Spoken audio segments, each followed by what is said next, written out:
Gee, with 2 minutes to spare. It's another story.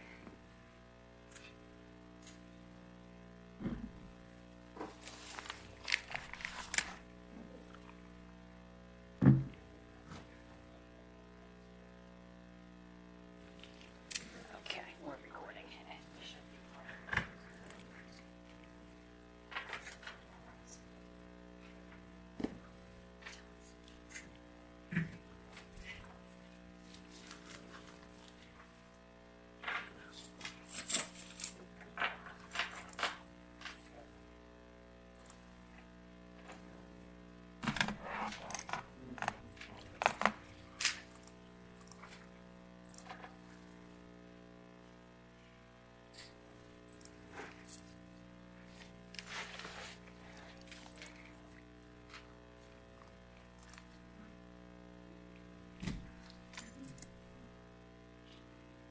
You ready? Call this meeting of the Kent County Commissioners to order. Please rise for the Pledge of Allegiance. I pledge allegiance to the flag of the United States of America, and to the republic for which it stands, one nation, under God, indivisible, with liberty and justice for all. Please remain standing as we observe a moment of silence in honor of our first responders in this county who give an awful lot to us.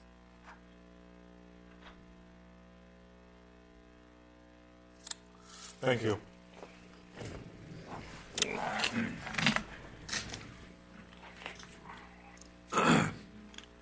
Invitation, the installation of officers and officers banquet for the Galena Volunteer Fire Company on Saturday, September 17th.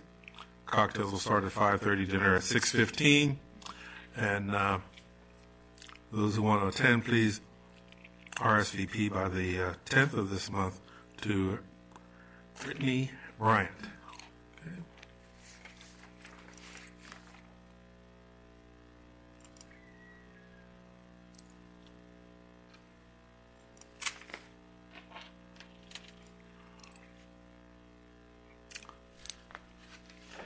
The Rock Hall Volunteer Fire Company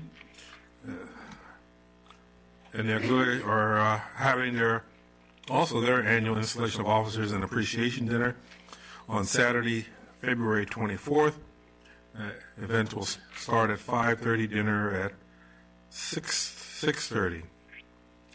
Please RSVP if you plan on attending at 410-639-7888 before February 19th.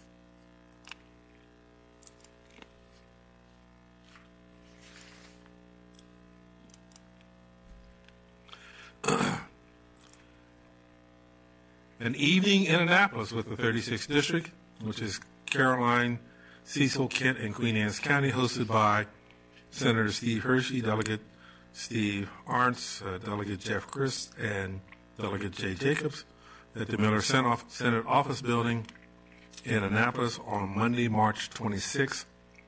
Food and refreshment starts at 6 o'clock. A tour of the State House and the House or Senate will be in session. Please RSVP to Senator Hershey's office or to Delegate Steve. Senator Hershey's office. If you plan on going, RSVP by March 19th. Bring a photo ID.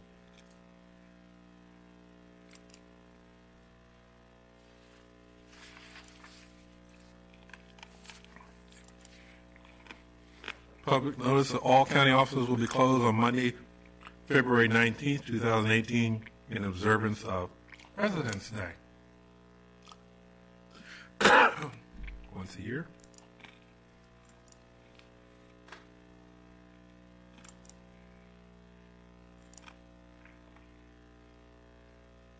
The County Commissioners of Kent County will hold a public hearing on Tuesday, February 20th of this year at 6 p.m. in the Commissioners' hearing room for the purpose of discussing voluntary creation of agricultural land preservation districts for the following: Richardson Cloverleaf Farms, LLC, out of Kennedyville, JAD Properties LLC, also off of Kennedyville, and Langenfelder Family LLP in Still Pond. And if you require communication assistance, please contact the County Commissioner's Office or the Maryland Relay by February 16th. The hearing is pursuant to Code of Public Laws of Kent County, Chapter Paragraph 171-15, Agricultural Preservation Districts, establishment of the districts.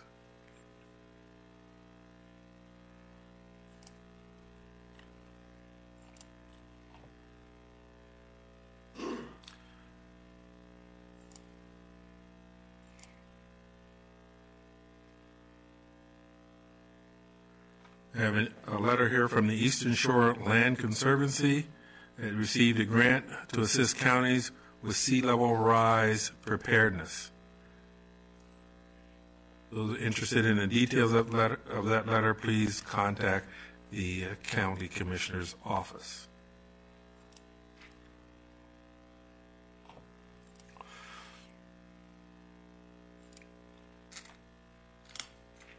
As occurs annually, from the Maryland Department of Commerce, the 2018 private activity bonds initial allocation of a Maryland state ceiling, this year's total allocation is $635,478,585 is calculated from a population of 6,052,177 multiplied by $105 per capita, as stated in the financial articles of the Maryland Code.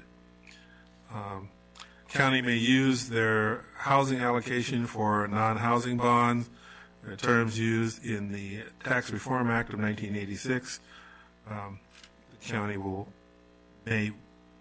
may use those bonds for as necessary for private activity.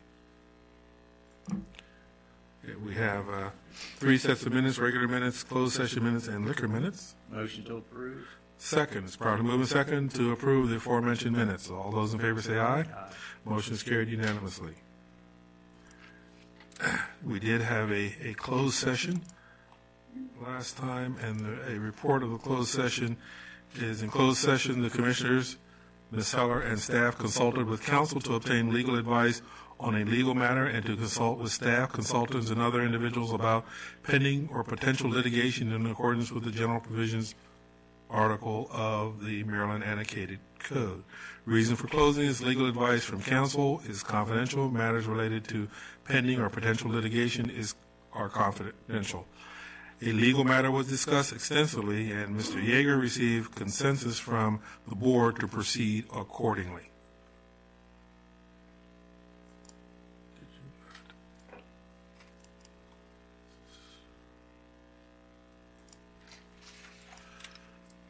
We have a raffle permit application from Kent School, and this is for a raffle only to be held at the Kent School Gymnasium. Fundraising will be from February 1st to April 7th of this year, with the drawing on April 7th at 7 p.m. Motion to approve. Second, probably moving second to approve the aforementioned raffle permit.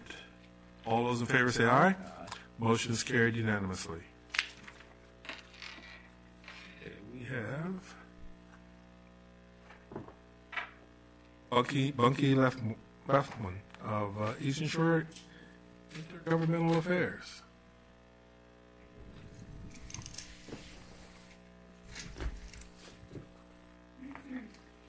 Shall we? Good to see you.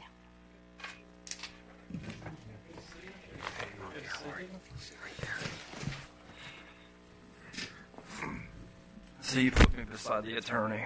Is that Well, from the governor's office, you see a lot of That's true. those types. Make sure you don't get in trouble. All right. Yeah. So I'm just, so I'm intergovernmental affairs, as you know, for folks that don't. So the governor has 3 of us that represent different areas. I have Hartford, Cecil, and the rest of the shore, so I have 10 counties. I live in Delmar, so a little bit away from here on the shore, and we have someone in Western Maryland and someone in Southern Maryland, and our boss kind of does the larger in the middle. So I was here last year and said I'd be back, so I kind of go around just see if there's anything that I need to be aware of, anything I can help you with, or I don't really have anything to give you other than that. I'm not as part of the legislative office, so I don't advocate for anything like that. That's a different person. The only issue that I would be remiss if I didn't say so. I think the residents here in Kent County, for the most part, are in opposition to any Bay Bridge crossing that terminates here in Kent County. As the smallest county in the state, it would be a travesty to have. And also, it doesn't make sense if most of the traffic that goes across the current Bay Bridge spans usually head south to the or toward the beach. We have Betterton Beach. We appreciate that, but That's right. I don't think that it makes sense to come here, to the south. But it does make sense to get Marzello's Pizza when you're in Betterton. I was at the Smart Growth meeting here, and I was at the one that was here, but also there was a public information one when Secretary Peters was here, and at the public information that was very clear. I think it was unanimous. That everyone there was. Other than the emotional part of it, but to not deal with the emotional and how we look at it, and the esoteric parts of the bridge, it just doesn't make common sense here. And we do support another bridge, Queen Anne's County, Dorchester County, anywhere else, not here.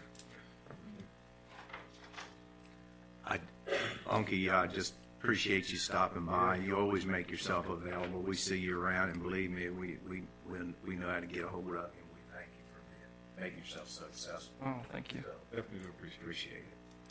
The other thing I want to say, the District 36 night, those are great. So if any of you can go up to Annapolis for that. And the great thing about them on Monday night at 6, starting at 6, is traffic's not as much of an issue, but parking certainly isn't as much of an issue in Annapolis at 6 p.m. So you'd be able to find a much better parking spot than if that was like during the day. And they're great. So you get to talk to your delegates, senators, and then delegates and senators from others. Sometimes, if they're free, the lieutenant governor or governor drop by. So. Nice. We will be represented. Yeah, definitely. Thank you. Thank you very Thank you. much. Yeah, good to see you too. You didn't make it hard on me.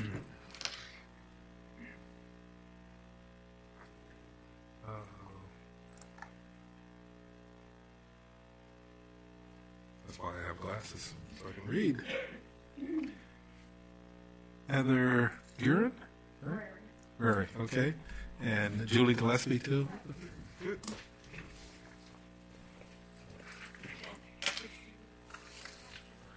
Sorry, I messed up your name. Would you like us to sit here or here? Whoever's going to do the most of the talking.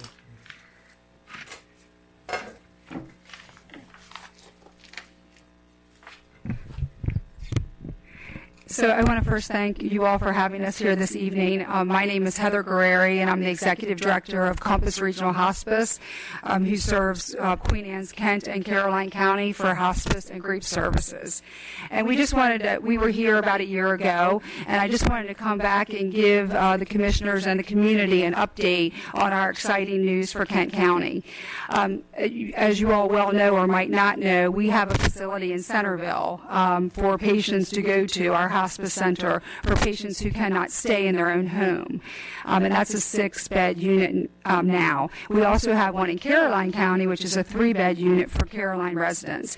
But since we started serving hospice patients in Kent County, we have not had a hospice facility here. We've been providing services only in the patient's home or in a nursing home or assisted living setting.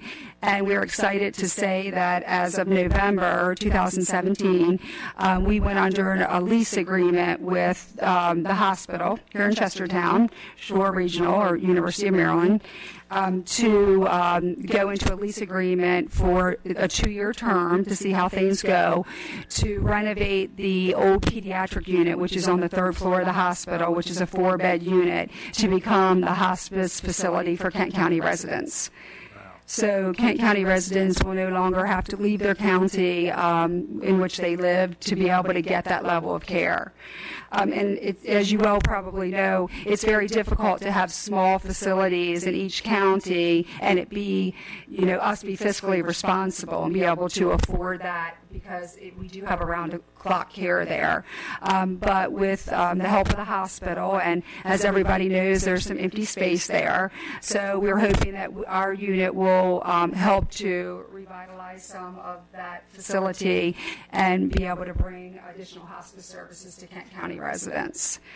So I know that I had sent electronically to Shelley. I think you all have a packet of ours with our information in it, with our updated information, but also an invitation, and anyone is invited. We are having an open house on February 21st for the general public from 3:30 to 5:30, and we're going to be having a ribbon cutting, and that is going to be in collaboration with the Kent County Chamber of Commerce.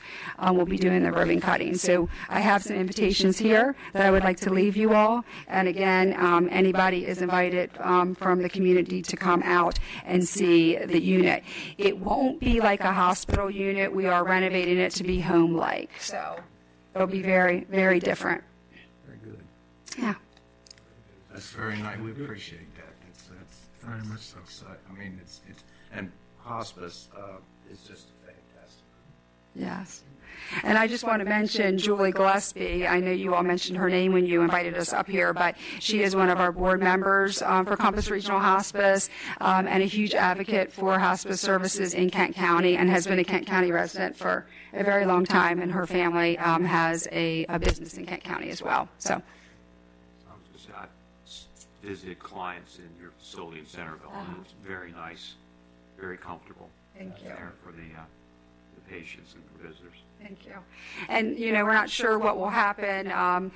We certainly will stay in the hospital as long as we can with a lease agreement, but we're hoping that one day with the support of the community, because it does cost money to have a facility and be able to fundraise for that we'll be able to have a freestanding hospice facility in Kent County as well.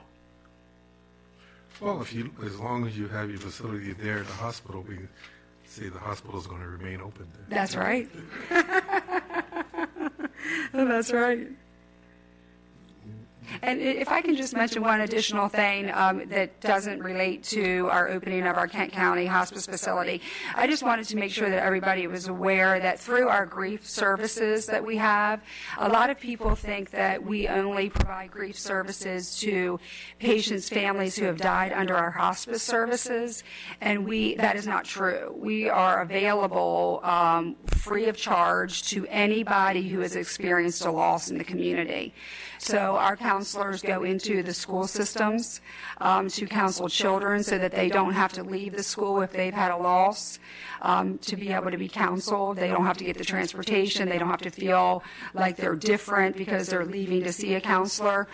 We also do individual counseling and group counseling for things of traumatic loss, car accidents, unfortunately the opioid overdose, people's families, as well as any other sudden loss. So just wanted to make sure people knew that was available for anyone. Okay. Nice to have a public service announcement at our radio station as well as our print publications too. Mm-hmm. That'd be great. We do get on the local radio station when we can too. Thank you. Well, thank you for having us. Good evening. Can I leave these with you? Shall we? Thank you. Okay.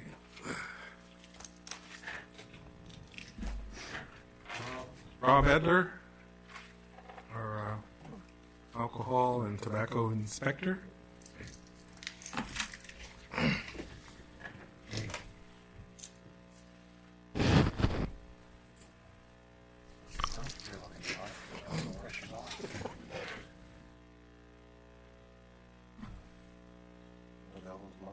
We should, I guess, announce the public hearing and then have the licensee, who's represented by counsel, come forward and everybody can introduce themselves for the record.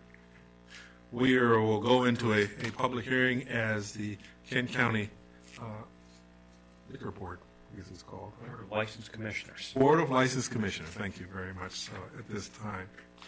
And could we have, Rob will say who needs to come forward? Yeah. It would be, good Lord, I can't read it. Fortunato P. Cristiano, Robert T. Connell, and Denise M. Norman are the licensees. Thank you. They're represented by legal counsel. Please come forward. Want us all up here? We have enough seats, I think. Oh, no seats. We have enough seats. Mr. Fortunato and Mr. Donnell are here. I'm here on behalf of the entity representing Pips Liquors. Okay. The individuals on the license are the officers in the corporation. I believe Mr. Cristiano is the president, Mr. Connell is the vice president, and Ms. Norman is the secretary treasurer, if I'm not mistaken. Okay. And they are the three individuals on the license. Swear them in, please. Anybody who's going to testify needs to raise their right hand. You're going to, Mr. Cristiano, are you going to testify? You're not going to testify. Is anybody going to testify? No, I'm going to proffer Okay. on behalf of them. Okay, so I'm going to go ahead and swear in Mr. Edler. You solemnly promise or swear under the penalties of perjury that the testimony you are about to give in the matter before us shall be true to the best of your knowledge and belief. I do. If I may briefly, in this case there are a number of issues and collateral issues out there. And there may be additional violations coming before the board depending on what happens with the comptroller's office and what happens with the criminal charges that arose out of this incident. But for purposes of this evening's hearings, there are two alleged violations. One is the storage of alcoholic beverages at a location other than the licensed premises. The state alcoholic beverage code and also the Kent County local regulations require that unless there is a permit obtained for a warehouse, alcoholic beverages are to be stored on the licensed premises.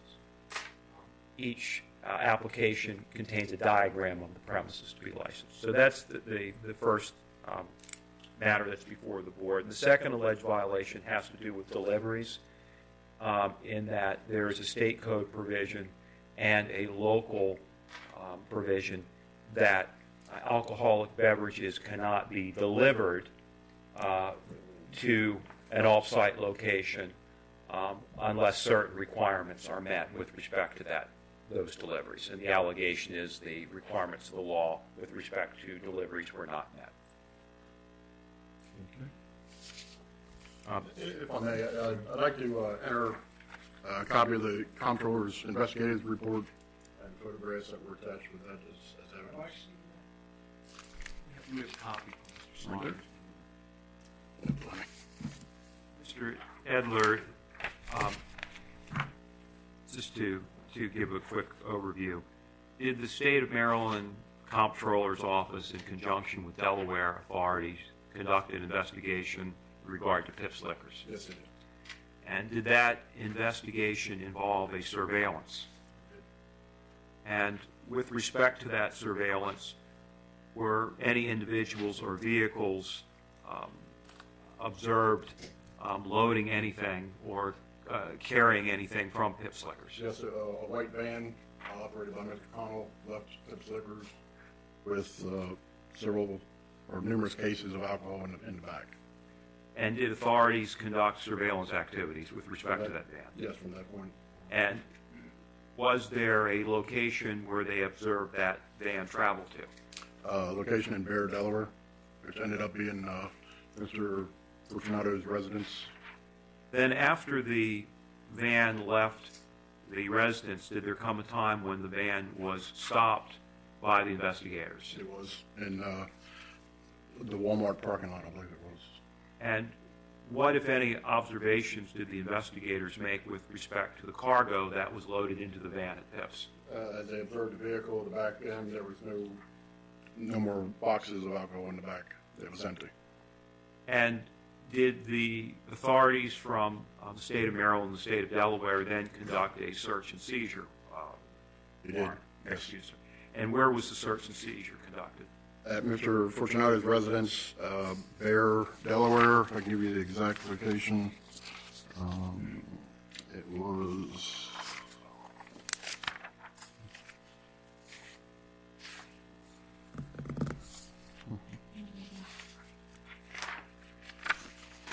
Bear with me.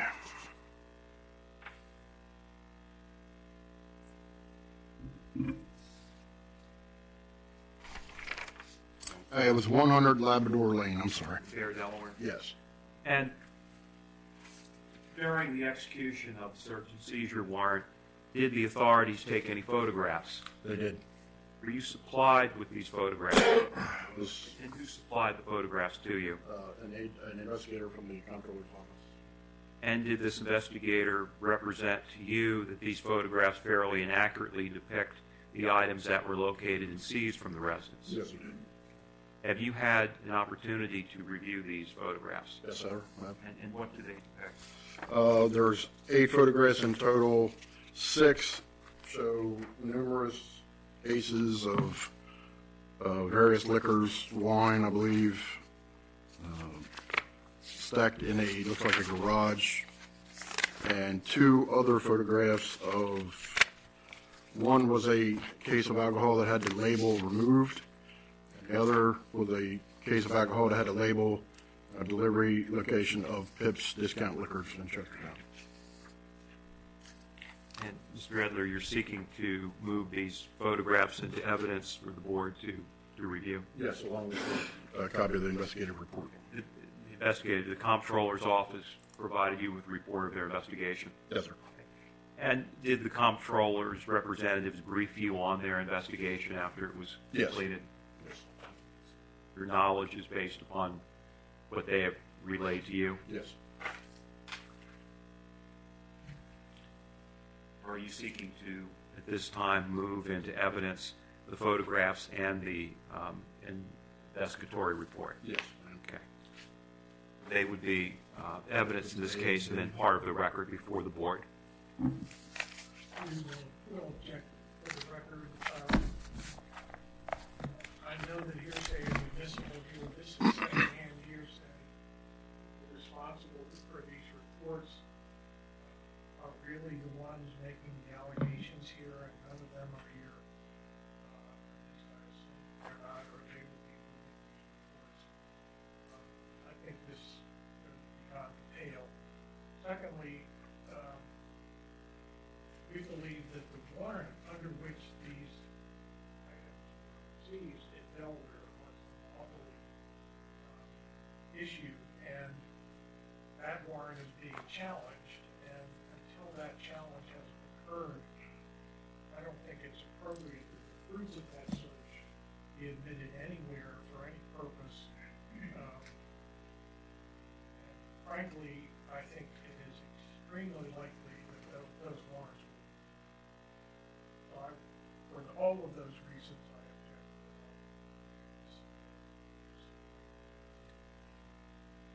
Gentlemen, first, by way of explanation, hearing was set today because code requires such hearings to be set within 30 days. The investigator from the comptroller's office was contacted, and he is in a professional training out of state today and was not available to be here. With respect to the criminal matter, I would note that this is a civil proceeding. There's no criminal penalties involved here. The issue is, and nobody's going to go to jail here as a result of your finding. The issue before you is whether or not alcoholic beverages were stored. off-site were delivered in violation of the applicable county and/or state laws. So this is not a criminal proceeding, it's an administrative proceeding. Understood. And also, with respect to hearsay, you can give the evidence the weight that you feel it deserves. That means if the investigator's not here to answer your questions, you can weigh that evidence accordingly, the report accordingly. You understand what I'm saying? So there's a difference between admissibility and weight. Hearsay evidence is admissible in hearings such as these. It's typically admissible in an administrative hearing, which means the author of the report's not required to be here and give live testimony. That being said, you have the report. It's up to you to consider how much weight you want to give that report, given the fact that the author of the report is not here and not available to answer your questions, if you have any. Any questions? We will proceed. So would the record then reflect that the report, the comptroller, and the photographs taken at Mr. Cristiano's residence are deemed admitted and are part of the record for this hearing? Right. The fact that whether or not that was obtained illegally or not, I mean, we still know that an address with Pips Liquors ended up in another state. The argument Mr. Saunders is making is in criminal cases, if there's an illegal search or seizure, none of the items that are found in that search could be admissible. I would submit in this case, even if you take that search out of the equation, you still have the observations of the liquor being removed from Pips, put in the van, and transported. So even if that evidence was excluded, there's still evidence here. Also, again, this is not a criminal proceeding. Your job is to find whether or not there was a violation of your regs and or the state code with respect to alcoholic beverages, and then to decide what, if any, administrative sanctions you want to impose if you find such a violation. And those administrative sanctions are fines, suspension of the license, or closure of the business. I would note that because the business is a liquor store, it's not a general merchandise store that happens to sell alcohol or a convenience store that happens to sell alcohol. It is a liquor store. So essentially, in my opinion, a suspension of the license would have the same effect as a closure, because most, if not all, of the inventory, probably most, if not all, of the income of the business comes from the sale of alcoholic beverages. Yeah, go right ahead. I don't know if you had a chance to look at all this stuff, but it is a very elaborate recitation of facts that is actually very simple. The only observation here by the officer was that there was a van parked behind Pips and boxes in it, covered by a blanket. So the officer's observations don't tell us what kind of boxes, how many boxes, what was in the boxes, or where they came from. The next thing that happens is that van is followed to Mr. Fortunato's neighborhood, where they stay back and they don't watch it. So nobody observes the van being unloaded. Nobody observes the garage being loaded. Some period of time later, the van is observed, probably an hour or more later, another location, empty. And so the only evidence connecting the Fortunato's garage to Tip's Liquor is the evidence that's in those photographs. The result of the seizure. Well, And so that, once again, that warrant is invalid, that evidence is not admissible. In a criminal proceeding. It is not admissible for any purpose anywhere. It is illegally obtained by the state. I can say this, that I'm just looking at the investigative narrative.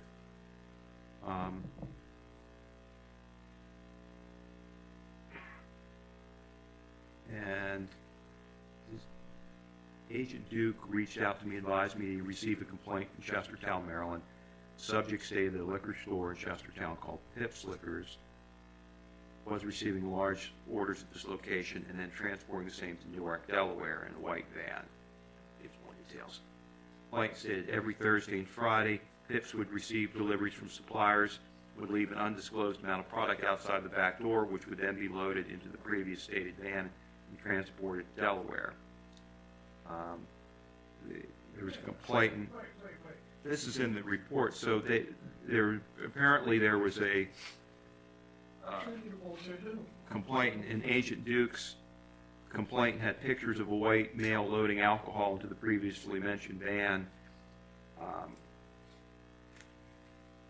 So in the report, there is a discussion of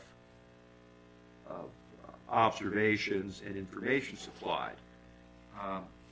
Granted, this is hearsay, but again, this is an administrative hearing, and you can consider evidence. It's a question of how much weight you want to give it. Third-hand hearsay from anonymous sources. We couldn't subpoena and have here to say, what did you see, when did you see it, on a different occasion. I mean, this is just innuendo on top of speculation. And some things, the evidence is so remote that you just have to step back and say, try again some other time. But I don't want to think of this. I just think The standard here is, in a criminal case, it's guilt beyond a reasonable doubt. The standard here, it would be a preponderance of the evidence. Is it more likely than not that happened would be the standard of evidence. Sure. I think the reports speak for themselves. I think Mr. Saunders and I are characterizing the reports, but again, it's up to you as to how much weight you want to give the report, and how much weight you want to give, an agent saying this is information I received from somebody, or somebody's father, up to you as to how much weight you want to give that. Mm-hmm. Exactly.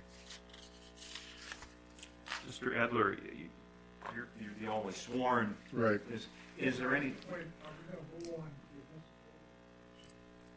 I guess they would rule as to whether or not they're going to admit the reports or not. That would be their. We're not. We're going to continue on the way we're doing right now. The question I guess Mr. Saunders has is, it's up to you to decide if you are going to accept the report and the photographs in as evidence in this proceeding and consider them. If you admit them, that means you can review them, you can consider them.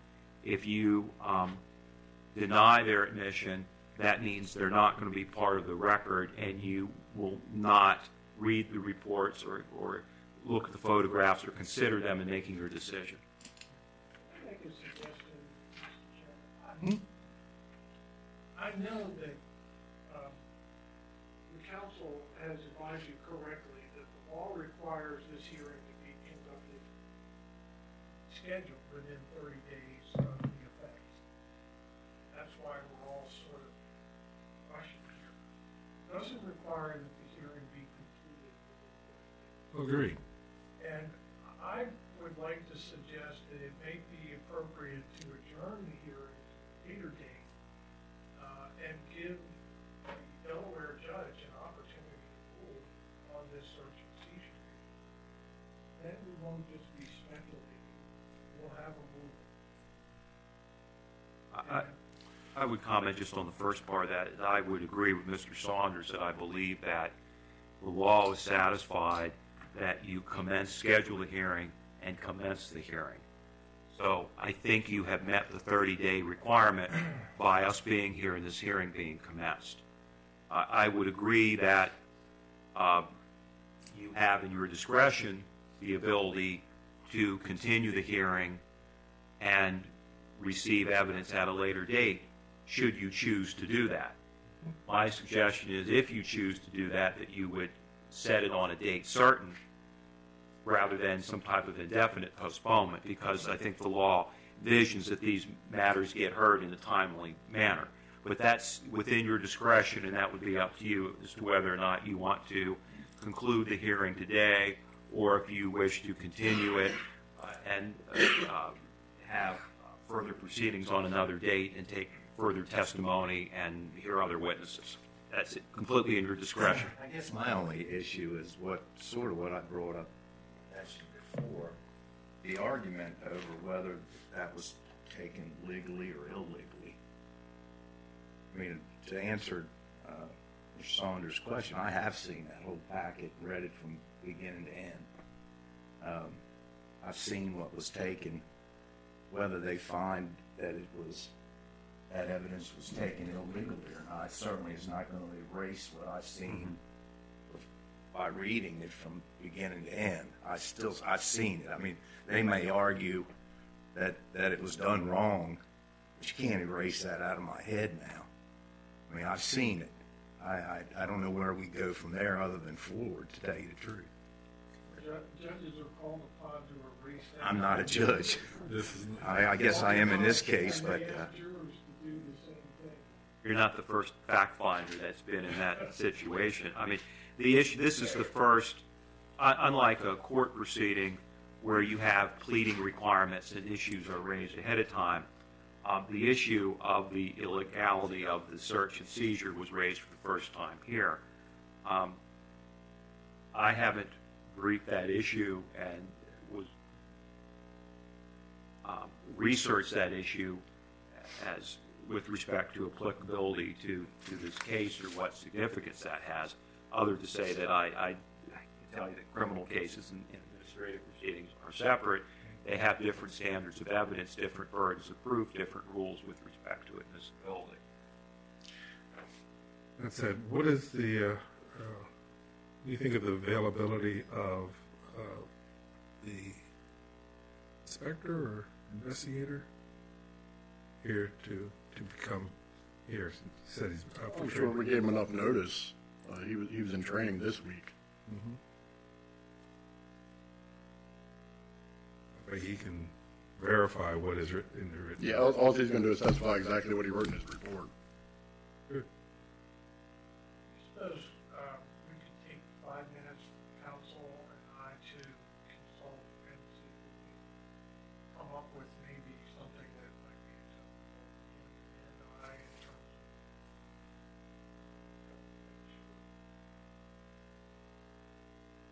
You with me? I don't care. Okay, fine with me. Okay.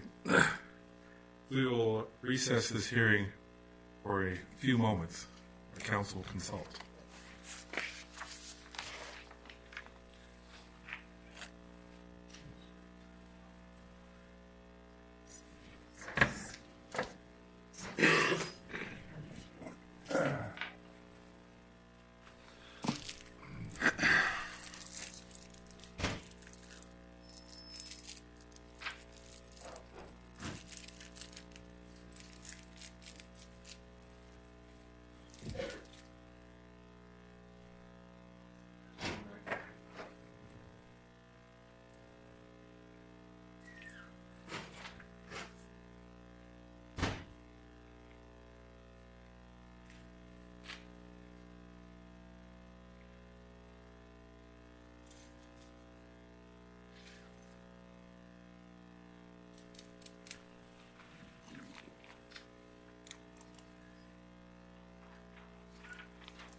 Okay.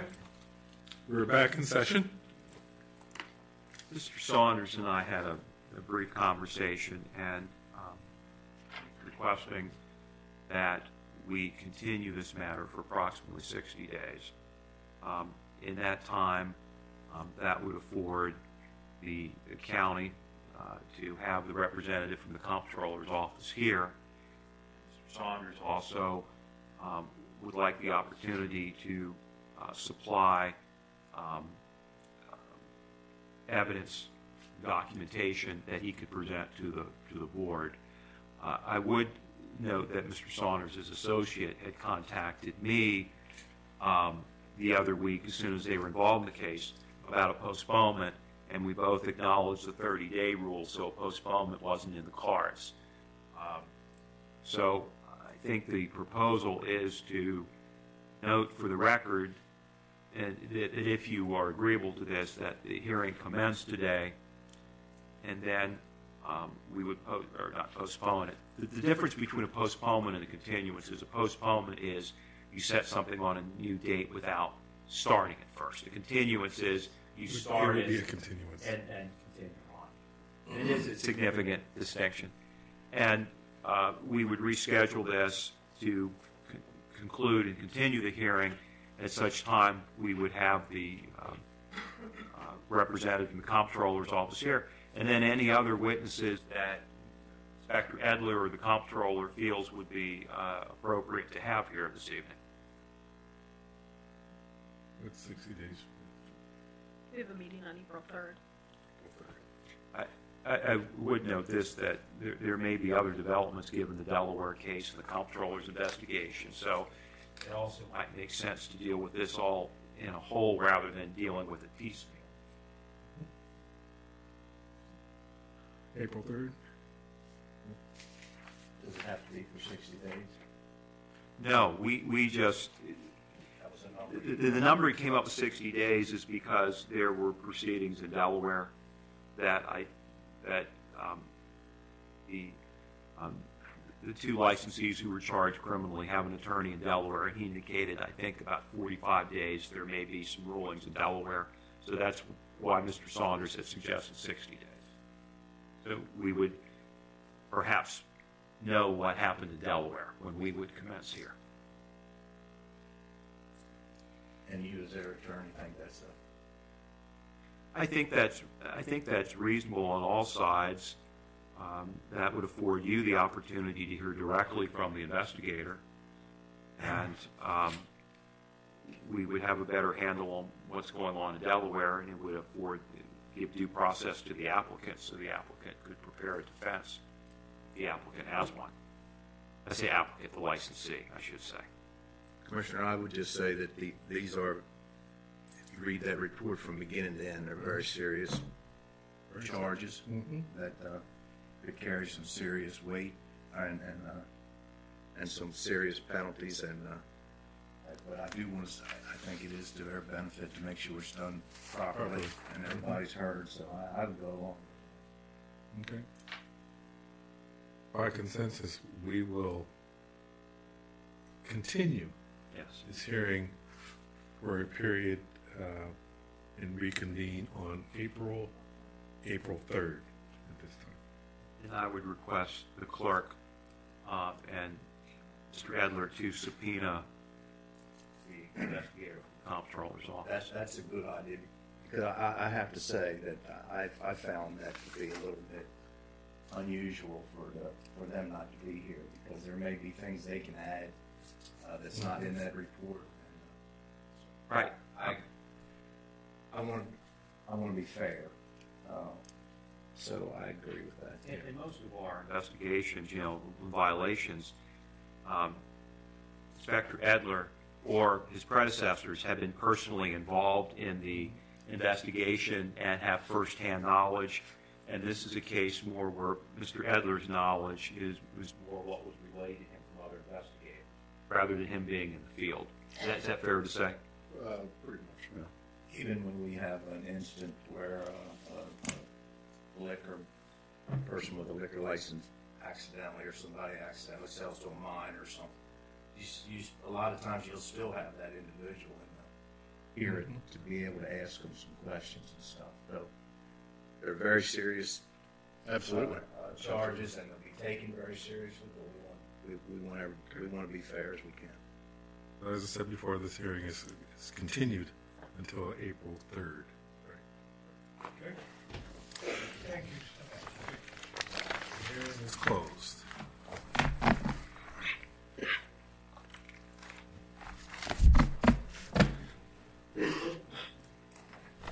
Wayne Morris. Thanks, Rob.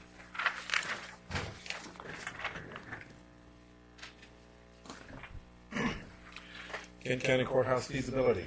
Exactly. Yeah. All right. Thanks. Be forewarned, right? Jim Wright coming up, and also Tom King from Nokler and Hall Associates, who were charged with the task of doing the assessment needs and feasibility study for the courthouse, presenting his findings to the commissioners. Good evening. Do you want this up here? Yes, sir. Okay.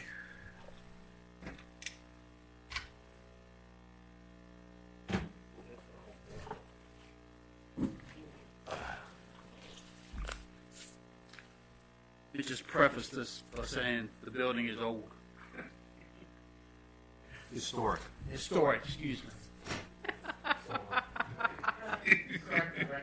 Historic.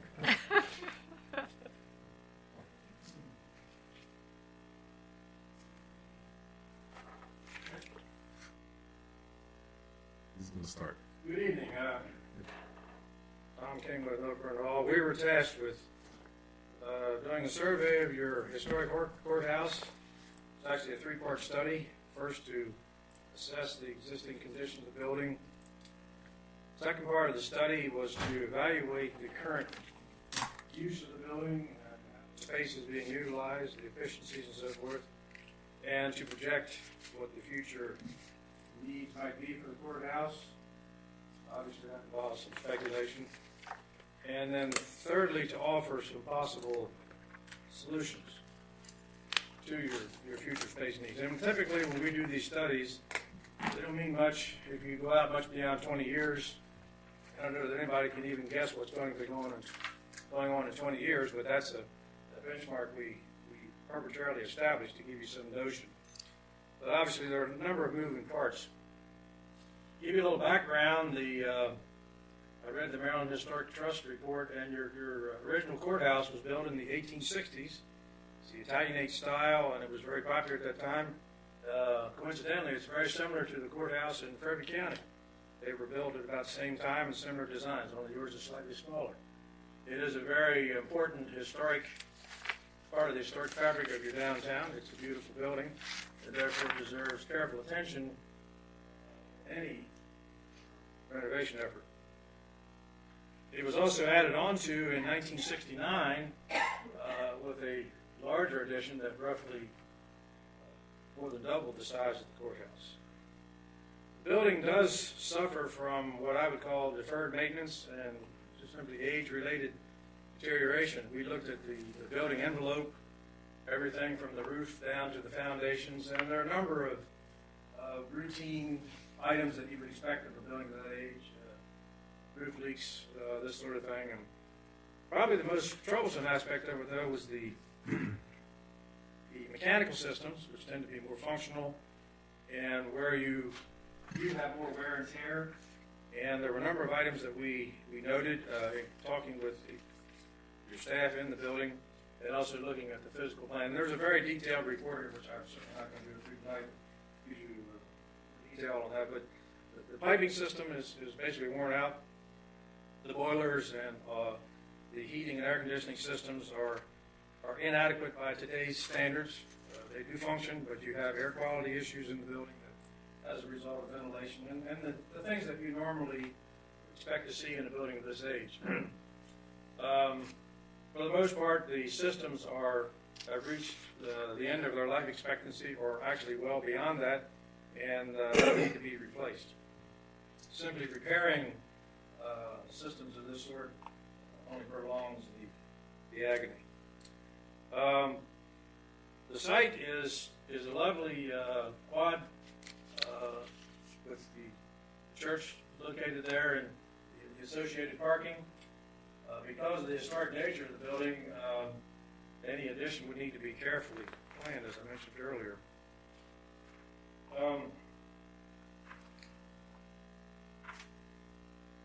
We looked at foundations, exterior walls, roof, interior walls, fascia trim, windows, and so forth. And as I said, your building is basically suffering from age, although it is basically very sound. Structurally, it's a very sound building. The masonry is sound. The floor systems are sound. So these are not catastrophic issues. They're more maintenance issues. The second part of the study that we did was to determine the current use of the building and how it's being utilized. And I must say, I commend your staff and the folks in the courthouse. They, for the most part, said, well, we're very happy with the building. We don't really need anything. Well, that's commendable, but it also reflects, in today's environment, the changing programs, state, federal, and local mandates that could affect the functional use of the courthouse. And examples we've encountered in other jurisdictions are the need for a better family law area where children could be isolated from the functions of the courtroom, and the trauma associated with that. These are ideal situations. They're not mandated by the state, but they sometimes come into play. The need for separate juvenile and adult detention areas.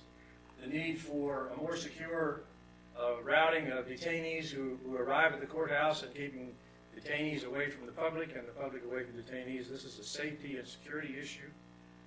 In your courthouse, it's an aged building, and you've adapted a secured entrance as best you can within the confines of the architecture of the building. There are some shortcomings there that could be improved, and the safety of visitors and your security staff.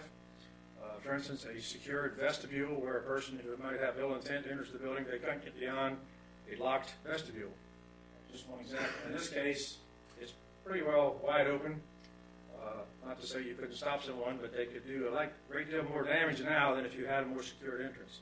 Functional things like that can be used to compare with facilities if you were to look at a new building. We also have a divided responsibility in the building in that the district court is in essence a tenant, and so the square footage they use is under a lease arrangement, I believe. Yes. And therefore the long-term development of future needs could take into account whether they would stay there or be at another facility. But for now, we've assumed that all the programs currently housed there would remain in the building. And that's a long-term lease, and the prior lease was long-term as well. So as a result of our the second part of our study, we did a little bit of the methodology we used.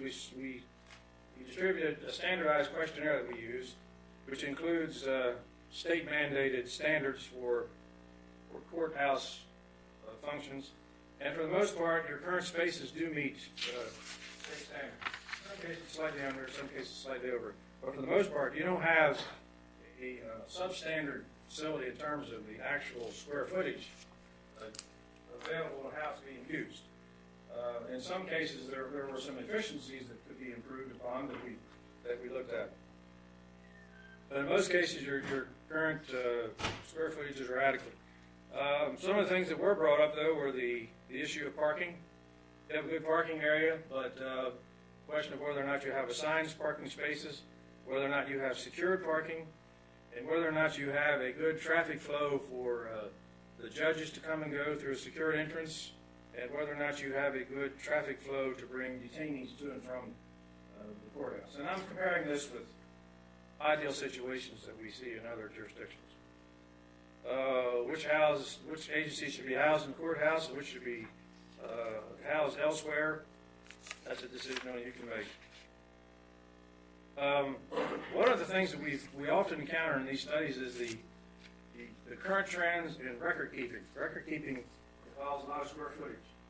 And with the move away from paper storage, paperless digital storage, can save a great deal of space, either by moving paper storage off-site or digitizing paper documents.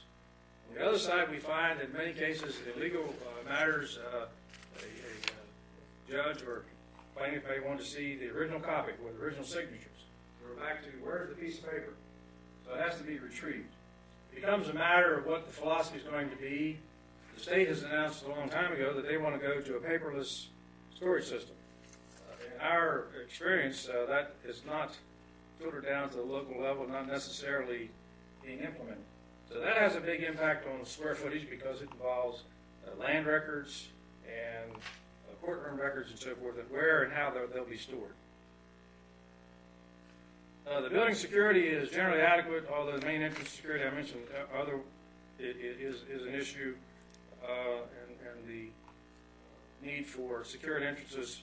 One of the things that you don't see there is a sally port, which is an enclosed space where the sheriff can bring a detainee.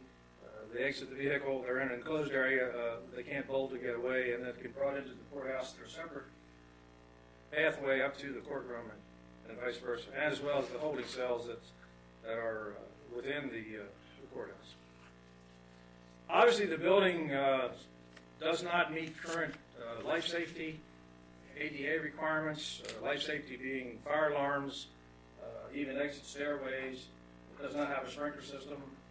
All these things should be upgraded regardless of whether you opt for addition to them. There should be, at least at some point, accounted for. Restrooms, doorways, even the elevator, they don't meet current code requirements. Generally, code officials do not want to enforce those requirements until you undertake a renovation. But as some of you may know, the ADA law is a civil rights law. It's not a building code. So one individual can raise an issue. Rather rare, but it does happen. Your restrooms, door hardware, and so forth, all this needs to meet the code. So we come to what is the result of the study, what would be the future needs, and how would we go about implementing those? And we came up with a square footage that needed to be added to the building of approximately 14,000 square feet to meet 20-year need. Now that involves some speculation on our part as to what the ideal situation may be to meet that 20-year need. This can be refined and based on the thoughts of the users. We did have some input in this, but we applied standards and so forth as we see it, and that's the number we came up with.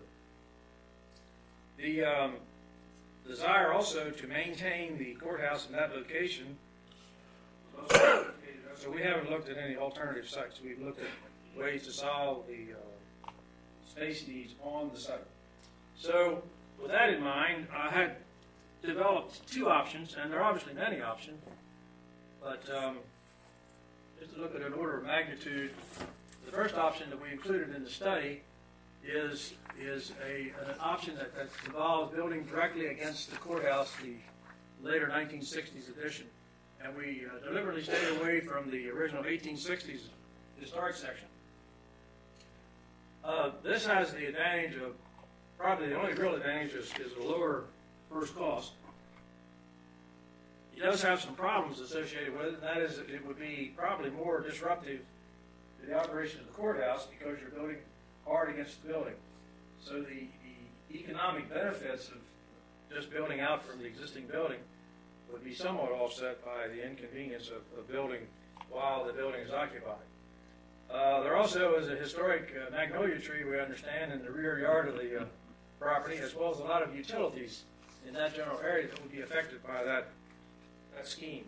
So for that reason, we took a look at a second scheme that would involve a semi-detached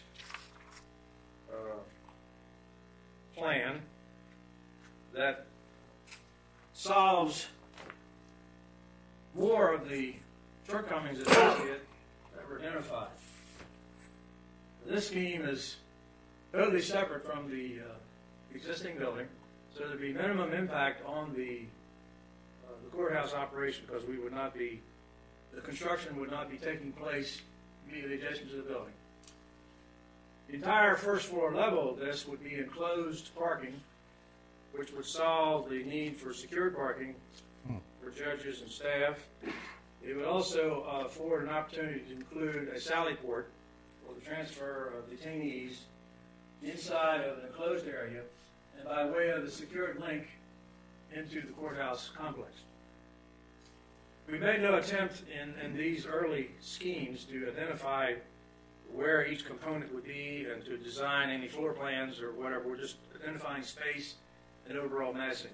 I also believe this is a bit more friendly architecturally to the existing building and would likely be more sensitive in the eyes of the historic preservationists in Chestertown, in that it does not violate any of the fabric of the existing building.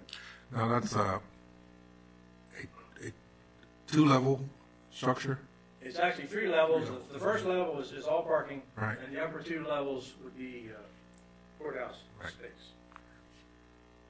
The 2 schemes, the first one I showed you in current dollars would be $11,347,000. This one is $13,431,000. Those are based on average square footage costs. Mechanical engineers gave us their opinions on how these numbers fit together. The one benefit of this scheme is that there's very little site development cost involved here. If you were to compare this to acquiring a new site and new utilities, as far as we know, most of the existing utilities can be modified and adapted, and there's very little site improvement involved. In fact, this parking area is already there. It's just restriping the area, and very little new paving or site utility work associated with it. So the ratio of site development costs is relatively low in either one of these schemes, and that's one of the benefits of staying with the site. Excuse me, but that does the prices that you spoke about, does that take into consideration fixing the heating and stuff throughout all the old building? It includes renovations to bring the existing building up to code, some interior changes to improve efficiency within the existing building as well as the new construction. Yes. There is a parcel of land right here that I understand was recently conveyed and is no longer a part of your property. This bypasses that, and we have a vehicle circulation pattern here that we believe would work well. And as I said, this one seems to me to be the better of the 2 options because it does solve some of the security issues that you're currently living with. But if you're going to build a new facility, you can readily solve those problems. And I'm talking about secured parking and the detainee transfer and so forth. Also, you have an emergency generator there that can stay in that location. And it appears that it's taking up some parking, but because it's the bottom level is parking, you'll still end up with about the same amount. I believe you're going to have a net loss of maybe 2 or 3 parking spaces, but for the most part, you're not losing that much in the way of parking. That was the first when I first saw that. I not knowing that the bottom was parking, I thought, well, we're really losing a lot of parking there. But no, I believe you may lose 1, perhaps 2 spaces. We also have ADA parking here, which solves some of the problem, and this would be a new secured entrance that would not be for the public. It could be through card access for employees to come through here, which relieves the burden of the main entrance where the public now comes and goes. And just a word again about you mentioned renovations in the existing building. We could improve that situation by putting in a secured vestibule that fits into the architecture of the building. It's not so intrusive as it is now with the metal detector and so forth, and improve the environment for your officers and the people who are dealing with day-to-day security, make it more user-friendly, but also certainly safer. So some rearrangement of spaces within the building. Some of the people who are currently in there would move out. And although your staff, they're very happy. They did mention a few things about overcrowding and sight and distance issues. But for the most part, we find people are very happy with what they have, and we have to really try hard to get them to think about, well, what would you like to have? So that's the essence of the report. There's a lot here to read and a lot of supporting documents. I will say that these reports tend to be not the end result, but the starting point of a discussion on this subject. We tried to outline the parameters and the possibilities that you might want to consider, particularly if you're considering this site. Now, obviously, if you consider a new site or splitting up functions, it changes the whole picture.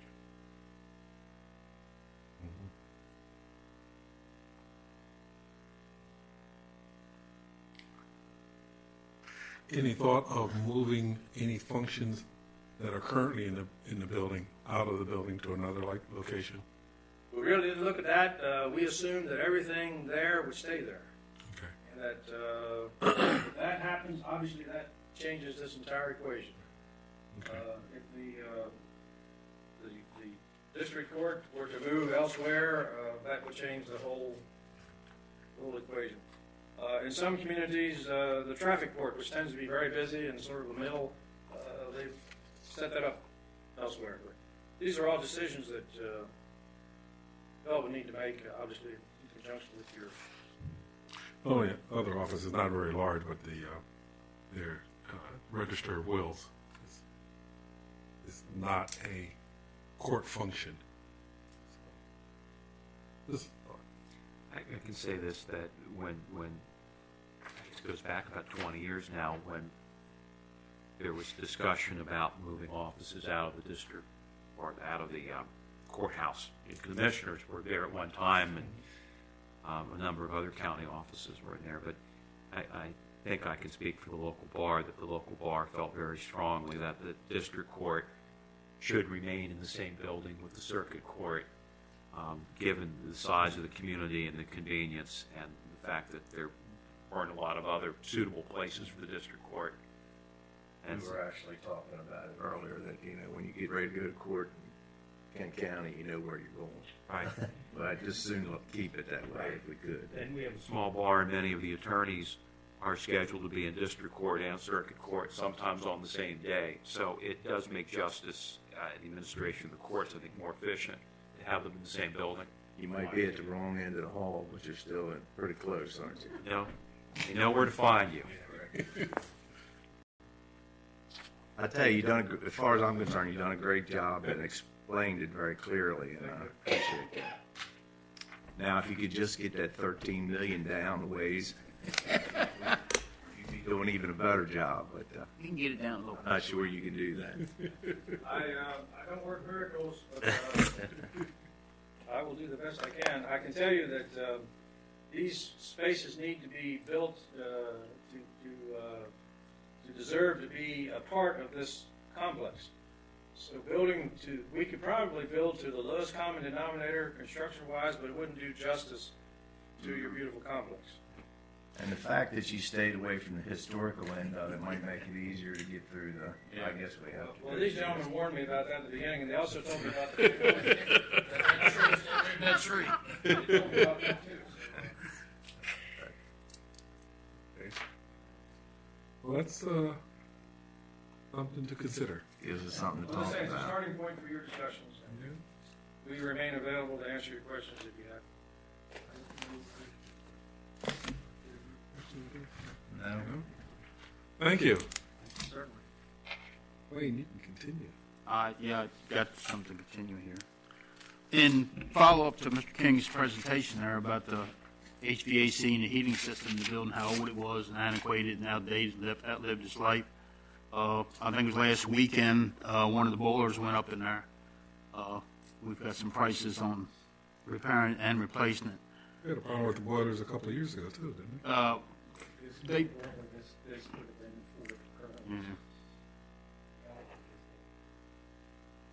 I think they're both like 26 or 27 years old, hidden close to 30 years old. And we got some prices on replacing them as opposed to repairing them. And actually replacing them is probably going to be a cheaper, more economical way to go. And right now we've got the one that needs to be replaced. It's an emergency because it's out entirely. The price we got for that was like $30,000 to replace that one. And then to replace the other one would also be about the same price, about $37,000. So, and if we're replacing one, I certainly would recommend we replace two because they're both the same age and they both had repairs made to them. And Replacing them wouldn't have any bearing whatsoever, or on the whole, if we were to go with this whole renovation, you would still have the boilers in the same place and all you. Yeah. That part. They're gonna be replaced with, we have a number of different systems we've recommended, but Yeah. they'll be replaced with more efficient boilers. So, in other words, what we'll replace it with will be probably as efficient as we can get right now, I think. it's not one of those things where we replace it and then we go ahead and decide to do this and we have to change them again or something. This would, I think we probably would to get to the more, We probably would, but you may want to talk Integrated. to Kite Associates about this particular Mhm.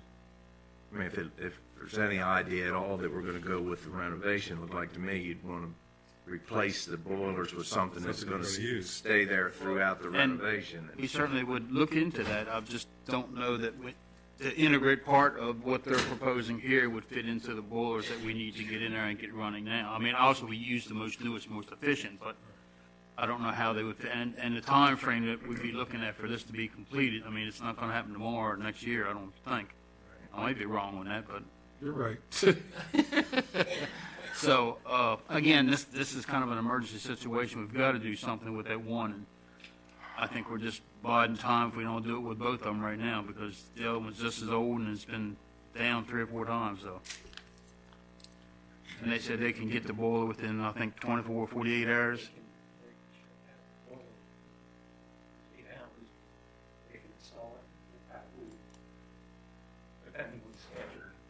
And then they'd have to wait a week once this one got up and running to make sure everything's okay before they took the other one down and replaced it. So are you asking us to approve that tonight? Yeah, I mean, the boiler's out. Yeah, right. I don't have a contingency fund report. I think we've heard it done this year, been lucky. We'll print the one from last week and So we'd be looking about about $80,000 for both of them to be replaced. how is the heat in the building with only the one boiler operational? It's functioning now, keep your fingers crossed, but like I say, because the other one's out, we have no backup. So there's no but to that. No. Okay. Is it colder in there? Is it? I don't think it's colder in there. Ask the judge. Yeah. I'm just wondering, even if it's approved out of contingency, how is this next week or two going to look for the courthouse? I don't think we've got an option right now. I mean, like I say, they can get it within 48 hours, and once we get the approval, and we can certainly get it on order and get it in here, obviously we would. Because time is of the essence of this. If we were to say go with this renovation tonight, it would be a couple of years away. I mean, this is something we gotta deal with now. I hear you. Yeah, this has got to be done tonight. I think as Commissioner Fithian mentioned before, the concern is that we buy 2 new boilers for this particular pace, and if we go ahead with the renovation within the next few years, those boilers will be excess. They might be salvageable to some extent. I mean, obviously they wouldn't, if it's in the next couple of years, they'd only have a couple of years use of them, so there'd be some type of salvage value, I would think, on that. And again, we'd go on with the most efficient ones we can go with right now. I mean, but to get the mechanical situation set up there with whoever's going to do it, the integration that's going to have to happen there, I can't sit here and say that those boilers would be adaptable to use there. And not necessarily adaptable to use anywhere else, like in this building or in, I don't. Although this, let's not talk about this building too much because it needs some stuff too. some too. And I assume that if we're talking about approving this tonight, we're talking about the emergency procurement. Yes. Mm-hmm. Yes. Yes. Sure that that's. So how much did you say? Both of them be about 80. That'd be a not to exceed? We can try. I can't sit here and tell you that it's going to be, we we've got prices for 37,000, but you know how that goes with incidentals and what might happen, so that's why I said 80. We gotta have them if they're 100. Probably. Yes, you do. I have somebody mad over there. No. I'll make a motion that we go ahead and approve the purchase of the 2 boilers at approximately $80,000. Okay. Second. Been properly moved and second to procure the boilers as requested for approximately $80,000 from contingency. Okay. All those in favor say aye. Aye. Motion is carried unanimously. Thank you very much, all of you. Thank you. Give us time, Pat. We'll spend it all. Yeah.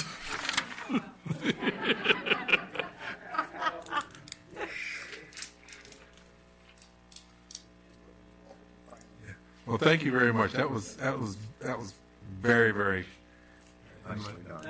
very good done. Okay, who we got next here? Herb Dennis, warden of our detention center. We're talking about you too. Speaking of law and order and courts and all that stuff. Holding cells. Which you had mentioned before when you first arrived. Yeah. All right. First thing that I have on the agenda is the food contract. Asking it to actually be signed. It's actually dropped a percentage. It was 2%. They dropped it to 1.9%. And now we're just asking to see if it can be signed today. Okay. Make a motion to approve and sign the contract for the food service contract for the jail. Second, been probably moving second to approve the food service contract for the jail. All those in favor say aye. Aye. Motion is carried unanimously. Thank you, sir. The next thing we have 2 we want to actually see if we can get money from the contingency fund. See, everybody's asking to purchase 2 vehicles. 2002 van we're trying to get replaced, and a 2004 Crown Vic that we're actually trying to get replaced. The van is getting old. We actually don't drive it anymore. Its exterior is rusting on the outside. You use that to transport? We transport. Yes, sir. Both vehicles. Would the Crown Vic wait till the budget or not? No. Okay. The transmission is actually slipping on the Crown Vic. It's actually a safety issue. We actually take a bigger vehicle, which in the cities it's hard to navigate through the cities with the bigger vehicle. I actually pulled that off to wait for the budget, so we can actually purchase these other 2 vehicles and replace. Well, we certainly got to have some vehicle transporting the inmates in something like this. It's a good thing we were close with the contingency fund the first 6 That's months, right. I guess. I'll make a motion that we approve the purchase of the 2 vehicles for the detention center. Okay. Second, probably moving second to approve the purchase of vehicles out of contingency fund. First is not to exceed $32,337, and the second $29,723. All those in favor say aye. Aye. Motion is carried unanimously. Thank you, sir. Thank you. Hey, we're on a roll. I think those requests look like a piece of cake after the courthouse. That's true. But now comes IT. Ka-ching, ka-ching. Don't worry, we're not going to ask for money. All right.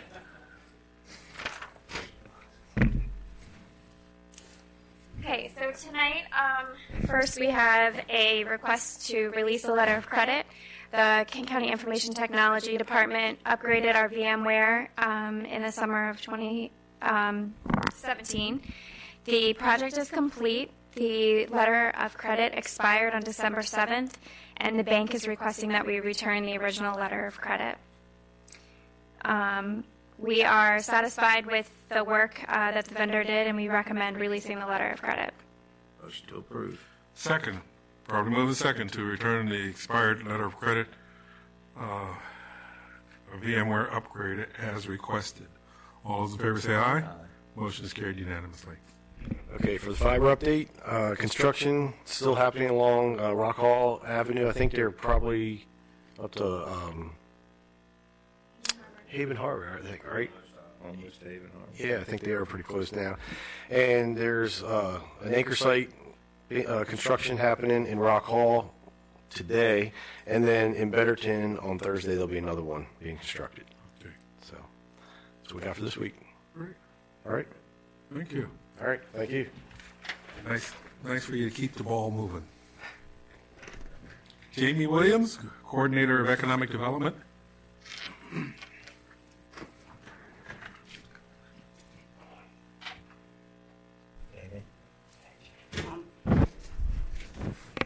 I'll be quick too because it's late. You guys have the alcohol beverage regulation changes that you recommended last week. And so your suggestions are in there as well as the county attorney's comments have been addressed. The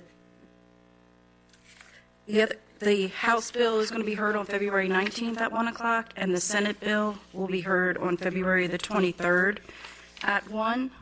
So I wanted to make everyone aware of that.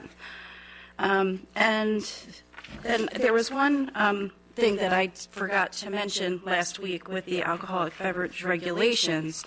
There was an additional piece of a request, and I just wanted to see, our proposal was to also create an alcohol beverage webpage on the county website that would have all the documentation and links to the regulations so that someone coming into the county to do business would have access to that information.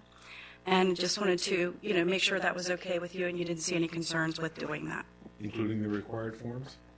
Yes, exactly. Yes. Okay. And lastly, you guys actually changed the hours, and I got an email the next morning, which was kind of ironic but very timely. And this was from the owner of Bayside Foods in Rock Hall. And he expressed concerns about hearing complaints for 16 years relative to the county laws that forbids alcohol sales before 9 a.m. on Sunday mornings. During the summer, spring, and early fall weekends, the boaters leave the docks early in the morning, and they didn't understand why they could not purchase before going out on the boat, and especially since they were coming from other areas. So with tourism and recreation being so heavy, so you guys solved a problem that I did not even know existed with our businesses because I had not heard that. So I wanted to share that information with you. So thank you. And I did want to give you the actual copy. I brought these a couple weeks ago was just a sample. So those have now been printed at the printer, and those are what we're using for economic development promotion for Kent County. And that's it.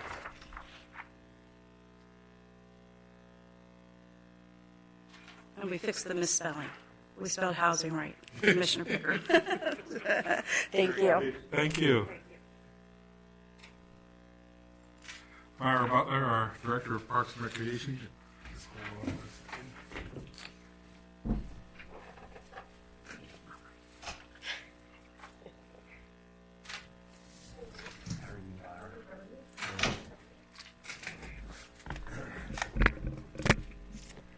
Well, it's been a while since I've been here. I'll start with saying 2017 was quite a year for Parks and Recreation. We had an unprecedented number of staff turnover for a wide number of reasons. But that said, I think we finally stabilized, and with the recent hire of a total of 4 new staff over the last 8 weeks, I think we're in a good place now. I think with the selections we made in the 4 new hires, I think it's going to bring some stability and hopefully longevity with their time with the county. They're off to a great start. They're finding their footing, becoming more comfortable in their positions, so I'm happy about that. I do have to recognize 4 long-term staff full-time with the county who, without them over the past of this past year, I'm really not quite sure how the department would have stayed afloat, or I would have kept my sanity, to be quite honest. But Jill Coleman, our recreation supervisor, Jamie Foote, our administrative assistant, Jessica Plum, our facility monitor. They all stepped up, and they truly demonstrated the epitome of what teamwork is really about. And I certainly couldn't have done it without them, and I wanted to publicly recognize each of them in front of you tonight because they deserve a lot of praise and recognition for all their hard work over the past year. And I would maybe suggest, I wanted to talk to Commissioner Pickram about this, but this kind of allows me to bring it up at this point. Maybe we should send a certificate of appreciation to those people she just mentioned that stepped up to the plate. And along with that, I tell you, some of the volunteers that we have in Kent County are really need, some of them need to be recognized for the passion and stuff they put. You have I'm not going to mention his name right now, but you have some volunteers that oversee some of these kids' sports that just, you can see the passion in them when they're really dedicated volunteers. And if Mr. Pickram would agree to it, I'd like to maybe pick one out once in a while that really stands above the rest maybe, and recognize him and bring him in here and give him a certificate of appreciation from us. I agree. For doing a great job. I agree. I have one individual in mind that I've watched, had the ability to watch here lately perform, and he just, it's like he's reliving his childhood or something. I mean, he's just really shows some real passion, and the kids are learning a lot from him. And if you don't mind, I'd like to send you a name, and you could help do some investigative work as far as putting a little script together on the certificate and bring them in here and just thank them for the job they do, because it's amazing what some of these people are putting into these young people. It sounds like this would be a little bit more special than what I did a couple years ago, and then maybe a couple years before that, where we kind of recognized some of the milestones of each of the youth sport leagues in one evening, recognized that some of those long-term volunteers in leadership positions within the youth sport leagues. So outside of that, you want to, from time to time, give a special recognition to a volunteer. Okay, I can start. If Mr. Pickram was fine with it, I'd like to start with this one. Bring him in here. You'll know what I'm talking about when he comes in here. It'll be fine. We'll do it and we'll try it, see how it works. But it's always nice when you see somebody really putting everything they have into something like that to recognize them for it, because they're certainly not doing it for the money. I will make it happen. All right. Okay. I'll be in touch with you. Okay. All right. So just a little bit about Program Open Space. FY18 projects are underway. Public Works had a pre-bid meeting for ball field fencing for Wharton Park for the ball diamonds there just last week. E-Diamond, that ball field is closest to the community center.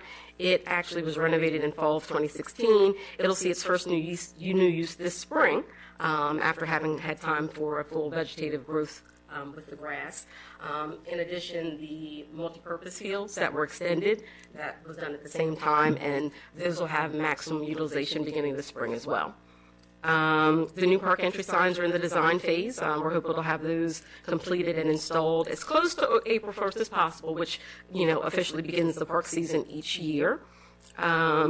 Related to our surveillance equipment for our swimming pools, staff from IT and myself have met with a few vendors, have gone to some site visits.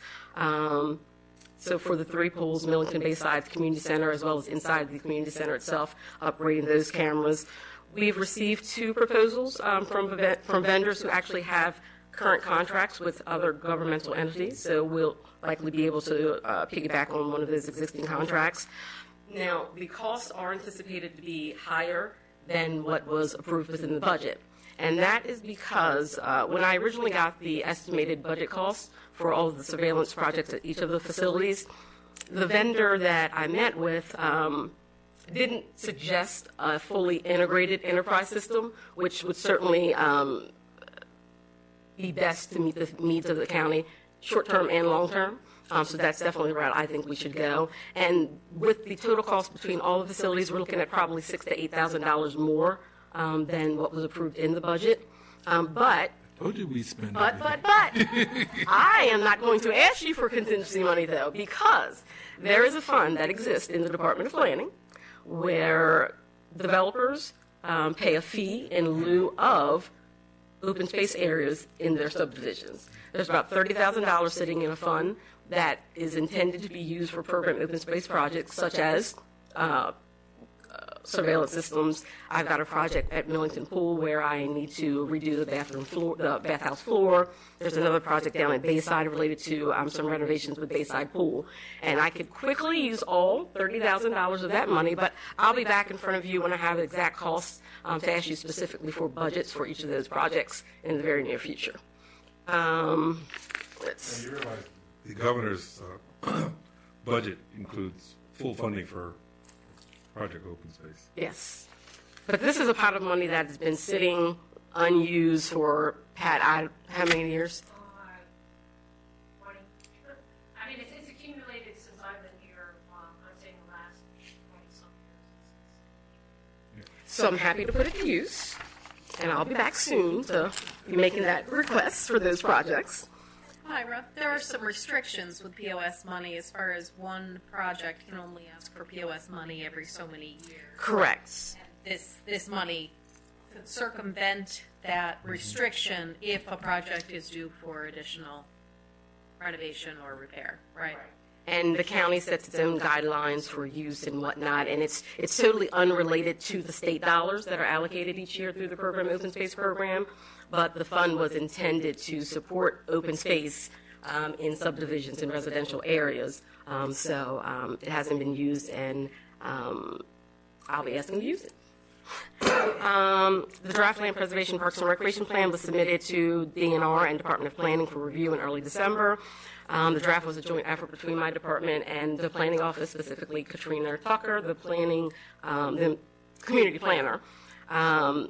We're waiting to receive comments back from the state. Once we get those comments, we'll make some revisions, incorporate those recommendations, submit it back to the state for another review before it comes back in front of this board for approval and adoption. So I expect that to probably be anywhere between another 2, potentially up to 4 months for that process to come to an end. We're in the midst of preparing for summer programming as well as summer hiring. So we'll employ the usual range of 60 to 7 summer hires that will include lifeguards for the swimming pools in Betterton Beach, summer camp counselors for camp programs, concession stand staff. We're looking at offering a few sport camps during this summer as well. I'm also in the final planning stages of planning partner programs with YMCA of the Upper Chesapeake, specifically the Queen Anne's County location, primarily aquatics programming. They offer programming in Queen Anne's County, but they don't have pools.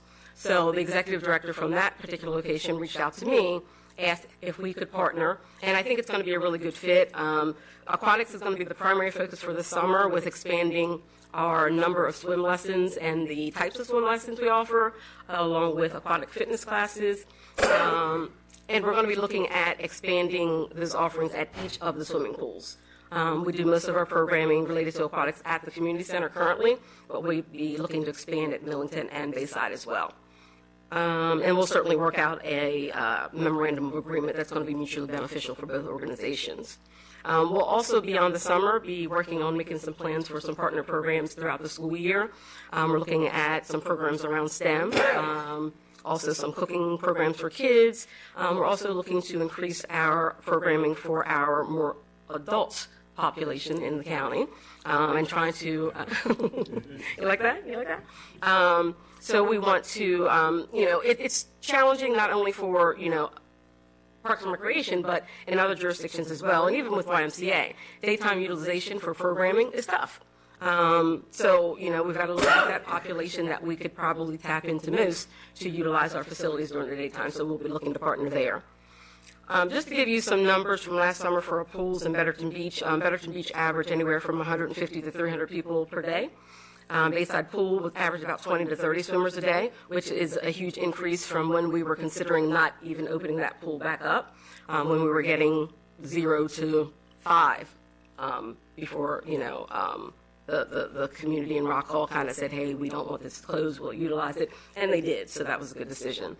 Millington Pool averages about 50 to 70 swimmers per day, and the community center pool averages about 250 to 400, sometimes even higher. In addition to hosting the Horizon Summer Enrichment Program, which has that swimming curriculum, swim lessons, night swim, with another 100 to 150 people on those nights 2 times per week. And one of the other realistic possibilities through the partnership with YMCA is that they actually have a lifeguard training program that's approved by the state. They actually, in Queen Anne's County, train more lifeguards than they hire. And they've been kind of sending them to Talbot County, even, Delaware, other places. And through this partnership, those, folks will be sent our way. So that will also increase our ability to be able to provide more lifeguard coverage at Betterton Beach outside of the 4 days per week currently, as well as Bayside, getting a few more days open down there. And then to just be able to increase our rotation of lifeguards and just have more lifeguard coverage at all of our facilities. Currently, our programs we're offering now throughout the school year. We have an after-school program at each of the elementary schools. We're serving about 80 children between those 3 locations. Also at the elementary schools and the middle school, we offer a youth basketball program. We serve 5 age divisions, ranging from co-ed for 6 to 7-year-olds all the way up to 12 to 13-year-olds in divisions for boys and girls. We have about 130 kids in the basketball program. Our junior wrestling program is going well. We have about 20 kids participating in that program. We actually hosted a junior wrestling tournament with 4 other teams from neighboring counties in Delaware that came to compete. We also offer a youth tumbling program, a sports skills development program for a child and parent called Start Smart, a Latin dance class for adults, pickleball still holding strong with great numbers. We offer ping pong, adult soccer, Zumba fitness, platform tennis at Wharton Park also continues to do well. We're actually offering a demo night for platform tennis next Thursday, the 15th, 6 o'clock at Wharton Park. But we'll see you, Bob. Not going to happen? I'm sorry? Okay. So we'll schedule another one when you'll be around, and you can have a demo for us. The community center continues to serve as a high school drop-in rec center after school each day. We see anywhere from 20 to 40 kids on a daily basis. Our fitness room sees 10 to 15 or more users a day who take advantage of the treadmill, the elliptical, a recumbent bike, stair step, or other fitness equipment that's available. Lastly, specific to youth sports, the equipment, the grant program for equipment to support the youth sport leagues, it has gone very well since it was implemented in 2015. The league's leadership send their praise and thank you to you for keeping that program going and implementing that. They certainly appreciate it. This year so far for the fiscal year, we've awarded $10,000 to 3 of the 6 leagues. We'll probably award the other $10,000 in May at the next advisory board meeting. And the only other item I'll mention specific to the Youth League is that I am in talks with leadership in each of the youth sport organizations to reassess how we are charging them fees for utilizing county parks as far as lining the fields and using the lights and things of that nature. What I've proposed, which has been received pretty favorably so far, and I'll get final input by next Friday, the 23rd. I've proposed a flat rate annual fee that includes, whatever maintenance does with lining the ball fields for games, for, a certain number of uses under the light, which would be different for each league depending on their wants, needs, and desires. Monthly meeting space at the community center for their monthly meetings, in on-site registration at the community center pre-season. So I think that's going to be appreciated more than the $550 per player per season, minimum number of use of the lights, and then additional costs above and beyond that. So I think that's going to go well and work out fine there. So that is it for me. All right. Thank you. Thank you very much. Thank you very much. And by the way, that community center is 6-7 years old now? We're in year 9. That's what I'm going to say. Even it looks like when you walk into it, it looks like it's just been built. That's because I have very high standards. I'm pretty anal, and staff will tell you that. I expect the facility to be presented in a certain way, and the upkeep and presentation is really important. That place looks like it was just built, and I tell you, and maintenance from Public Works that all helped of you in that building. take good care of it, and it was it was an expensive project, but it served the county well, and it'll be, the way you all take care of it, it'll be around for a long time. I hope so. Yes. Yeah. Thank you. Be like the courthouse. Looks great. No?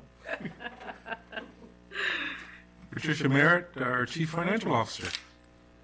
Probably not going to talk to us tonight as much money as Money we is spent spent. tonight. Well, I'm not going to ask contingency fund to start by saying that.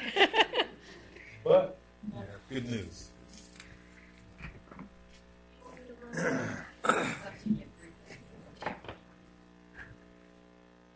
few more slides tonight.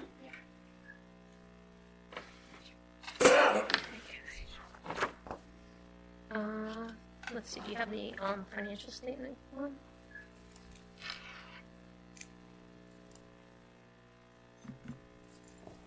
Okay. We'll start with the financial statements. So these are the results through December. And the general fund, the revenues are right about where we thought they'd be at budget. We're just a little under $25,000 favorable. The expenditures were about a little over $900,000 favorable. So in our bottom line, we're about $940,000 to the good. And if we look at the next page, we can look at why we're seeing those results. On the revenue side, our interest income is up. We have a little bit more cash than we thought we'd have. The homestead and homeowners credits are favorable. We've sold a few assets, and some of the service charges are favorable. Our highway user monies are down. I'm not quite sure. I'm thinking that's a timing difference at this point. Never really sure how those monies are going to come in. They're usually, in total, we get almost exactly what they promised us in those letters at the beginning of the year, so I have to believe it's a timing difference. On the expenditure side,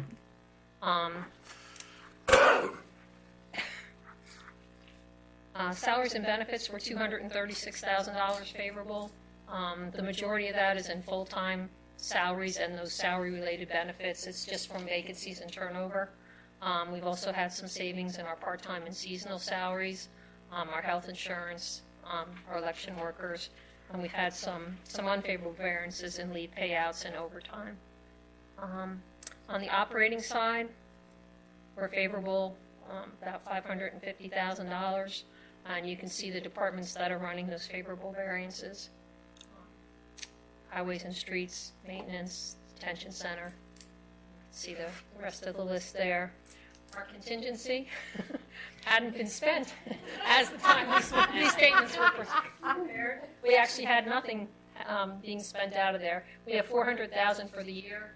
As of the end of December, we would be halfway through the year and hadn't spent any. But we'll be making those adjustments. And the transfers to other funds were slightly unfavorable, mostly in water, wastewater. We'll talk about that when we look at their statements. Any questions on the revenues or the expenses? Okay. Water, wastewater. I guess if we start at the bottom and we look at the subsidy, it's running 28.2%, which is a little bit higher than the 26.2% that we were hoping based on the budget. The transfer is $34,000 higher than anticipated, and it's kind of a combination of the revenues and the expenditures. The revenues are coming in about $14,000 less than we thought it would have at the time we struck the budget, and the expenses are about $20,000 higher. So if we look at what's doing that, on the revenues, it's kind of across the board. We're just seeing slightly less in every category. On the expenditure side, the $20,000 in the operating is mostly in water meters, chemicals, and electric. And again, we're halfway through the year, so some of that could be attributable to timing. So we'll keep an eye on that. Any questions on the water, wastewater?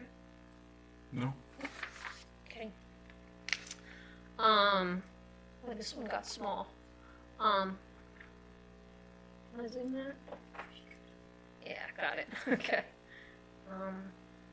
Okay, this is the capital projects for water, wastewater. We have a $3,700,000 budget, and we've only spent about $588,000 so far. See the projects listed there. Still have quite a ways to go with our capital projects this year. And the government projects, we have a budget of a little over $6.5 million, and we spend about $1,757,000 so far. Got quite a bit to go there also. Okay. If there's no questions, that's all I have for the financial statements. Sure. All right, and then the other thing that I wanted to talk a little bit about was the income tax results. Well, I think, yeah, I need the other one first. Sorry. My bad. I got too many slides in here this week.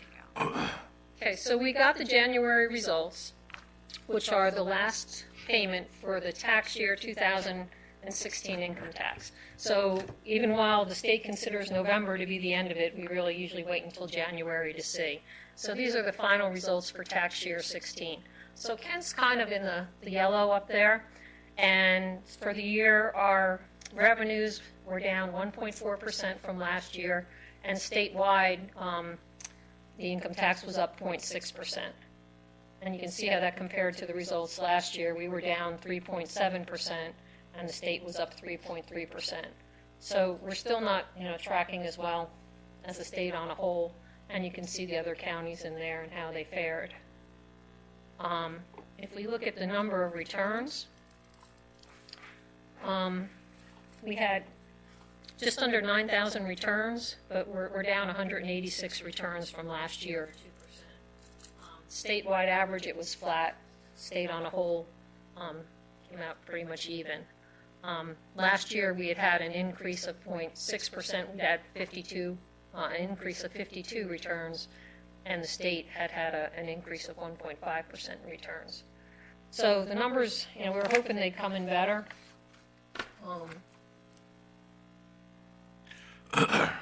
Let's see, this last schedule kind of takes a look back at the last couple of years. Now, this first section talks about the returns as of the end of October, so we talked about, as of the November distribution, so we talked about that. And this last section down here really shows the total picture. So for the last 3 years, we've kind of been up and down. Tax year 2014, we were up 5%. Tax year 15, we were down 4%. And tax year 16, we're down 1%. That's year over year? Year over year. Tax year to tax year. So, and the one other thing I wanted to point out is there really was an abnormality in 2014 when we did receive the almost $1.3 million in the January distribution. Last year we only got $54,000, and this year we didn't get anything in the January distribution. So it really depends on taxpayer preferences and when the taxpayers pay their bills, but that does seem to have gone away, the impact of the January distributions. What result of change in the federal tax law? Funny you should ask. What a great segue. The comptroller's office has been working like crazy people. Let's see, can I make that smaller? Boy. Oh, there you go. Just a little bit. Yeah, that's good. I think so. Can you read that? Yes? We see the general picture. Okay. Well, I can make it bigger, but we'll lose the graph. This schedule shows the percentage of, this was, the comptroller's office they've had a lot of outreach to the counties, to the budgeting people and the fiscal people, trying to get a handle on what's going to happen in Maryland as a result of this change. And the overwhelming opinion is that the state of Maryland is going to have an increase in income tax as a result of the federal changes. And that is mainly because if you itemize on your federal return, you have to itemize on your state return. If you don't itemize on your federal return, you can't itemize on your state return. So the people who are losing the federal deductions with the cap of the 10,000 on the state and local, or on the state property and income taxes, they're probably going to switch over and itemize because they can't deduct what they used to. And then they'll have to itemize on the state. So they will lose out on deductions on the state side and pay higher tax. So they're up in the air as to trying to quantify this, and there's going to be several bills that go through this session that the governor is evidently wanting to see that are going to negate some of that impact. He's very much a proponent that the citizens shouldn't pay higher taxes, so I'm not sure which of these bills we might actually see at the end, but we think there will be something that will lessen the amount of revenues that are going to come into the comptroller's office. So, but as it stands now, I thought these slides were interesting. This shows the percentage of taxpayers that are not impacted on their federal tax return. And Kent's right here in the middle. So just under, I don't know, maybe 18% of the taxpayers in Maryland will not be impacted by the change in the federal law. And then they did a slide that showed the percentage of taxpayers that in Maryland that are going to get a federal tax cut. And here in Kent County, about a little over 70% of the taxpayers in Kent County are going to get a reduction in their federal taxes. And then they talked about what the average tax cut would be. And again, in Kent, they're saying it's just about a little over $1,500. So of those 70%, the average decrease that they'll see on their federal return will be about $1,500. Then they looked at the percentage of taxpayers that would receive federal tax increases. So in Kent County, it's, I don't know, maybe 11%. So there actually will be 11% of the people in Maryland that will pay more in federal taxes as a result of the changes. And I thought this slide was kind of interesting. This is the average dollar increase for the people associated with that. So in Kent County, of those people that are going to pay higher taxes, they're going to pay on average about $4,500 more in federal tax. So I really don't know much of the data that stands behind this, but the only other jurisdictions that seem to have more people, paying a larger percentage was Talbot, and they're up around 8,000 as the average increase. So there's fewer people that'll be paying more, but the people that are paying more are paying significantly more than the savings. And then they looked at the state side. So this is the percentage of taxpayers who are not impacted by the state tax, and in Kent County, it's about 70%. So they're saying about 70% of the residents will have no impact on their state tax. The percentage of taxpayers receiving the tax cut is about, 3.4, 3.3, where their state taxes will go down. The average decrease would be somewhere between $300 and $400 for the people receiving that decrease. And then the people who are going to see their state taxes increase in Kent County is it's between 25 and 30%.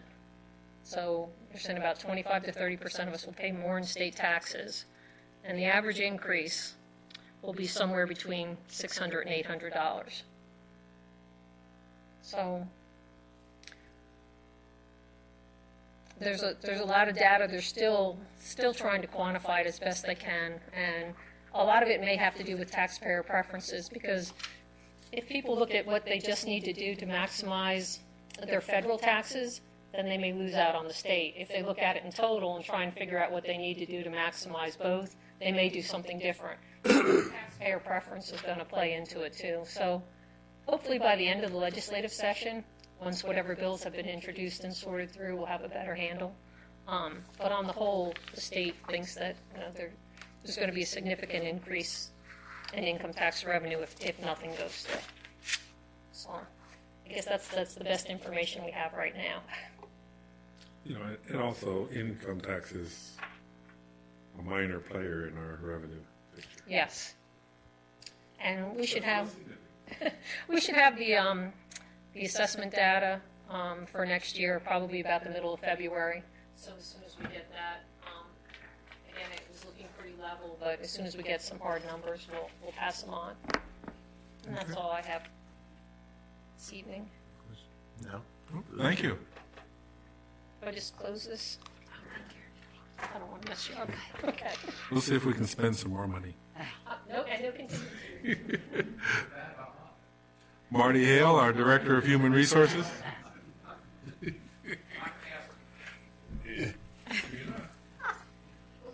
That's disappointing. I gotta go.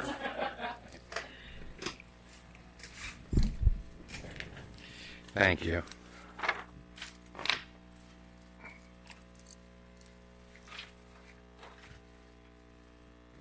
Okay, I guess first up, I have amendments to the employee policy manual that was just passed several weeks ago concerning the overtime policy, workers' compensation policy, or benefits policy, and inclement weather policy.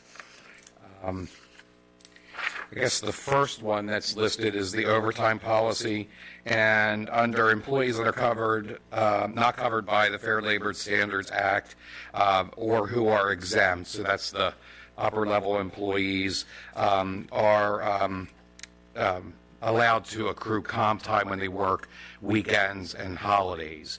And we've added office closures in there as well. So the only change to that was the list of reasons that an exempt employee would be able to get comp time would involve, now include office closures. Okay, in reference to the workers' compensation policy, once we passed the initial, or the manual, it was in November, we had some concerns over the policy and how it would affect people that, needed to stay out longer than an FMLA period when it comes to workers' comp. And basically what was discovered was that if you were a long-tenured employee and had a lot of sick leave and you had your own personal illness, you would be able to remain in a paid status with all the benefits that came with it for the duration of your leave bank. Under the workers' compensation benefits, once the 12 weeks expired, then the employee would leave payroll. Of course, they would be they would be paid through workers' compensation at 66% of their pay before taxes. And the changes we made to the policy manual we did it to reflect the spirit and of the workers' compensation legislation. So you asked us to look into it as a result of some concerns, and what we are asking for, or what we put into the policy if you approve the resolution, was that anyone that goes into on workers' comp, we would look at their leave banks at the time that they went on workers' comp, and we would figure out the natural date that if it was a regular injury that they would stay on the payroll for. And so we're extending that period of time to the people on workers' comp and allowing them to put in the number of hours that would be necessary for them to receive their full take-home pay with the workers' comp check and then the check from the county. What that does for them is allows them to make, they're not eligible, the workers' comp isn't taxed, but on the other side, it would be taxed, but they would continue to make their insurance payments if they were insuring family members or beneficiary dependents, and other deductions like the state pension. And then also in that policy, we offered a guarantee that if there was a delay in the workers' comp payments, that the county would see that they received their pay until the glitch was rectified, so that they can, wouldn't make, not be able to make their own personal payments and everything. So we put that all into that.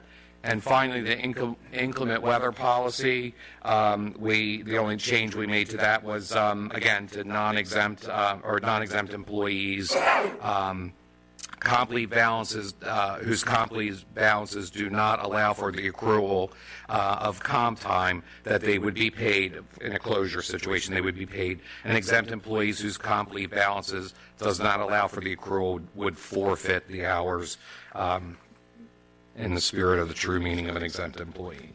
So basically what that's saying is we'll allow an exempt employee to top out at 80 hours like everybody else, but in a inclement weather situation that if there's room for the accrual, they get it. If there's not, then they would forfeit it. Okay. So those are all the changes to the policy, and we put forth a resolution for you to approve. Want to make a motion to approve the amendment to the personnel policy. Sign the resolution. And to sign the resolution, which is already signed. We've signed. Second. Go through that for any. It's been probably moved and second to approve the amended overtime policy, workers' compensation benefit policy, and inclement weather policy as presented, effective February 7th of this year. All those in favor say aye. Aye. Motion is carried unanimously. Thank you. And we do hope that that satisfied the requirements that you asked us to do. It certainly was an agreement with the concerned employees, okay? All right, so next up, we have, we're requesting approval to hire an individual for the tumbling program for the Parks and Rec Department.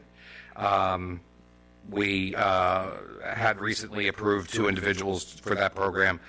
One did not work out, so we're asking for this person to replace that one. Motion to approve. Second, properly moved and second to hire the named individual for an assistant position for the tumbling movement program at Parks and Recreation Department as requested. All those in favor say aye. Aye. Motion is carried unanimously. Thank you. Next up, request to hire an applicant for the Systems of Care Coordinator position in the Local Management Board office. And just some background about that, as a result of the Governor's Office of Children requiring a Systems of Care Coordinator, we put out an advertisement to satisfy that requirement.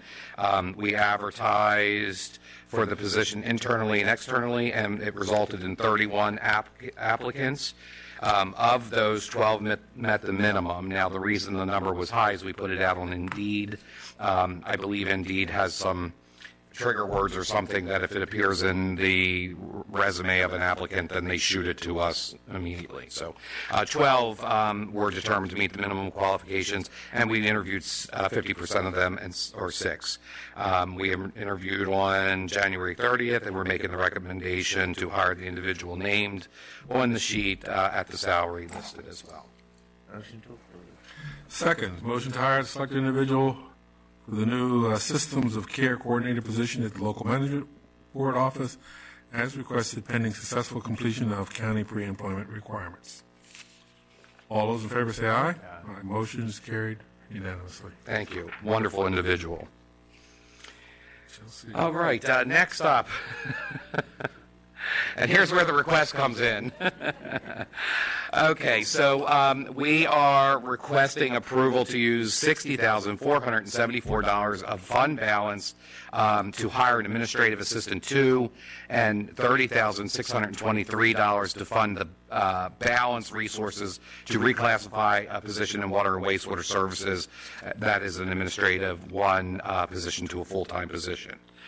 And some of the background: previous public works director supervised the office manager who provided clerical support to that individual. Once that individual left and it was not immediately replaced, that person was assigned to operations, environmental operations.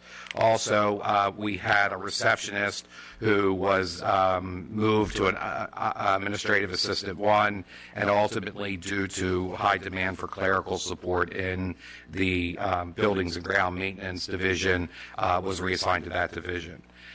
Lastly, a position in the water and wastewater department was changed from a full-time to a part-time.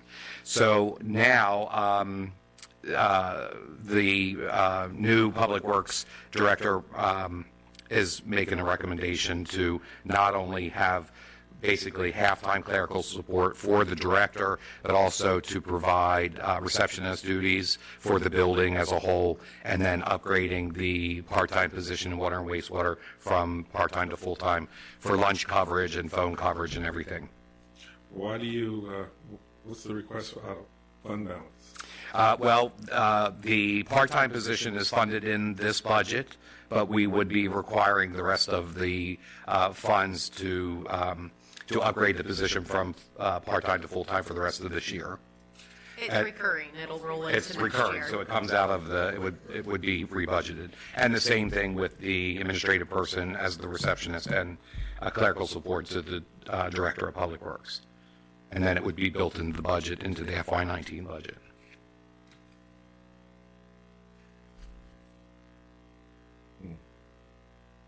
Okay. And Wayne is available. he's available for questioning About the positions. with a spotlight. And in the way of background information, if you remember, we weren't sure what to do with the administrative position that would accompany the Public Works Director. So at your recommendation, we tabled it until further guidance. Okay. I'm going to make a motion to approve. Second, motion to approve stated amount out of fund balance to hire a new administrative assistant 2 for Public Works Department, and approve stated funds fund balance to reclassify the part-time administrative assistant 1 in the Water and Wastewater Division to a full-time position. Any discussion? None? All those in favor say aye. Aye. Motion is carried unanimously. I don't know, but you guys are in a good mood. Can I talk about my department for a minute and my needs now? Being subject to change. Okay. Well, thank you. And lastly, we are requesting to hire an applicant for the vacant position in the Public Works Department, Grounds Maintenance Division. This position is a result of a retirement, and so we're asking simply to replace the position. The retiring individual's salary was higher, so there's actually, the request comes in under budget. Motion to approve. Second, motion to approve the individual for the vacant maintenance worker position in Public Works, Ground Maintenance Division, as requested pending successful completion of county pre-employment requirements. Got our money back from the last, almost got our money back from the last motion we just made. A little bit, not all of it. Yeah, one of it, the halftime position, I guess, I don't know. Yeah, okay. No further discussion? I hear that was... All those in favor say aye. Aye. Motion is carried unanimously. Thank you. Okay, I'm going to leave you with one last little bit of information. I know it's getting late. But back to the weight loss challenge. You know, the county's doing the weight loss challenge. We started 2 weeks ago, so I have some numbers to report. First of all, I want to say that I was chastised because I made the comment that I was informed by the female employees in my department that men lose weight quicker than women. So now I would like to substantiate that before anybody turns me into human resources, which I think Billy was. Wrong on that. Did I prove them wrong? No, no. Well, yes, I did prove them wrong because here are the things. This week, okay, we're in week 2. This week, the women lost 35.8 pounds. The men, 49.4. Okay? For the 2-week total, the women have lost 126.6 pounds. I'm sorry, 122.6 pounds. The men, 114.8. That doesn't sound like I'm right, but there's 26 women and 18 men. Okay? So overall, you know, the employees really, without all kidding aside, in 2 weeks have lost almost 250 pounds. I mean, the motivation is there.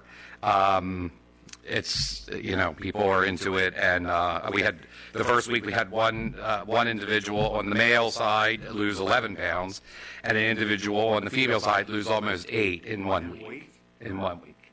So, I mean, that's the motivation. I'm sure there's some starvation in there somewhere.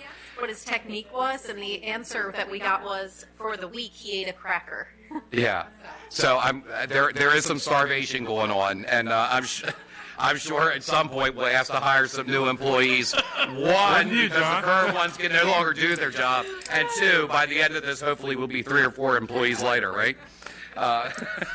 So anyway, good stuff there, and we give nice prizes for the effort, and all this really kind of goes to healthier workforce, and hopefully will impact our insurance and everything. That's like why that. So, we're pretty close to self-insured. yeah, well, we do well with that. So, and we did get that check, so we had it in our grubby little hands for all of 5 minutes before it was taken over to the finance to disappear. So disappear into a bank account, I'm sure. Yes. I don't think it's probably even here any longer, right? All right. Well, thank you. Thank you. Okay. I have a few things for you tonight, but first I would just like to make mention that our grounds maintenance crew was reassigned for a little while here to 400 High Street to do some painting, and I personally think that they've done a wonderful job, and this hearing room, for example, is a testament to that. Very good. Yeah, it would. Blue would have been a better color, but that's okay. The first thing I have for you is a certificate of satisfaction release of HIP loan or mortgage lien, housing improvement. And January 24th, 2018, the Office of Finance received a payoff for a mortgage lien in the amount of $16,584 for a HIP applicant recipient. So Very good. that would be wonderful.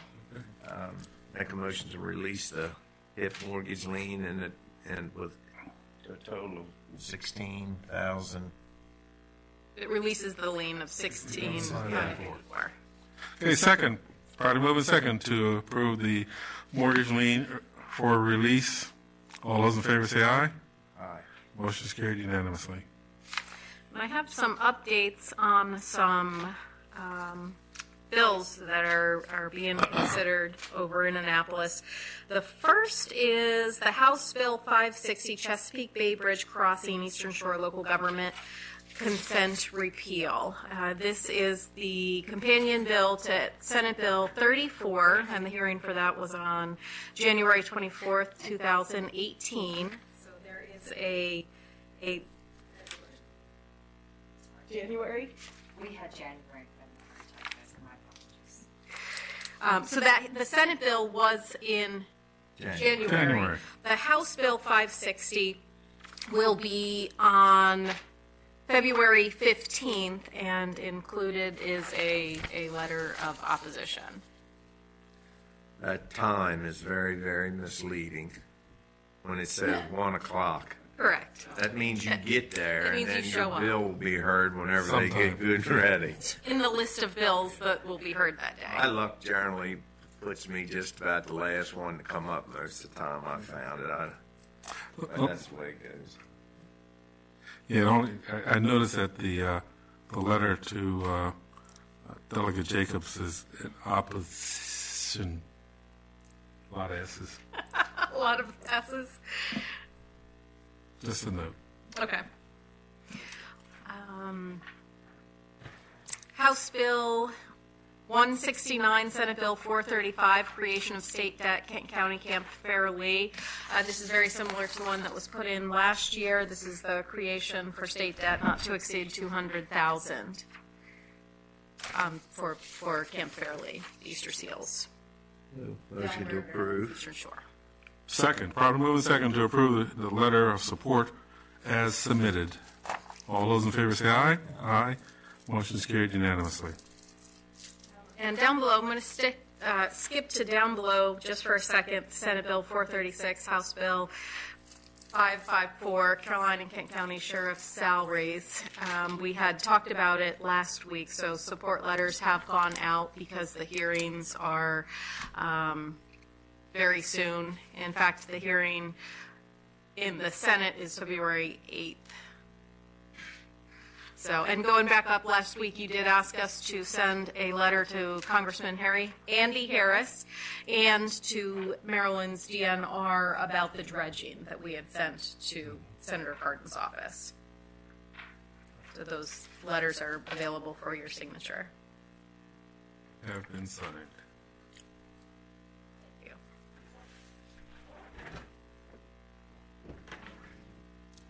Rock Hall. That's the one. Okay. The dredging. That's it? That's it? No. I have nothing. Anything from our media representatives? Bob? Nothing?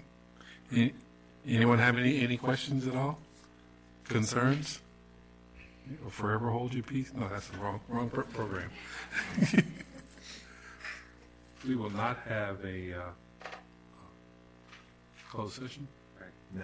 That There was is no set in closed session. For the alcohol, if we needed Right. to get legal advice with Just wanna respect to Make sure, litigation. since that was on the agenda. That may move by the continuance. Motion to adjourn. Second, we are adjourned. See you next time. 2 weeks.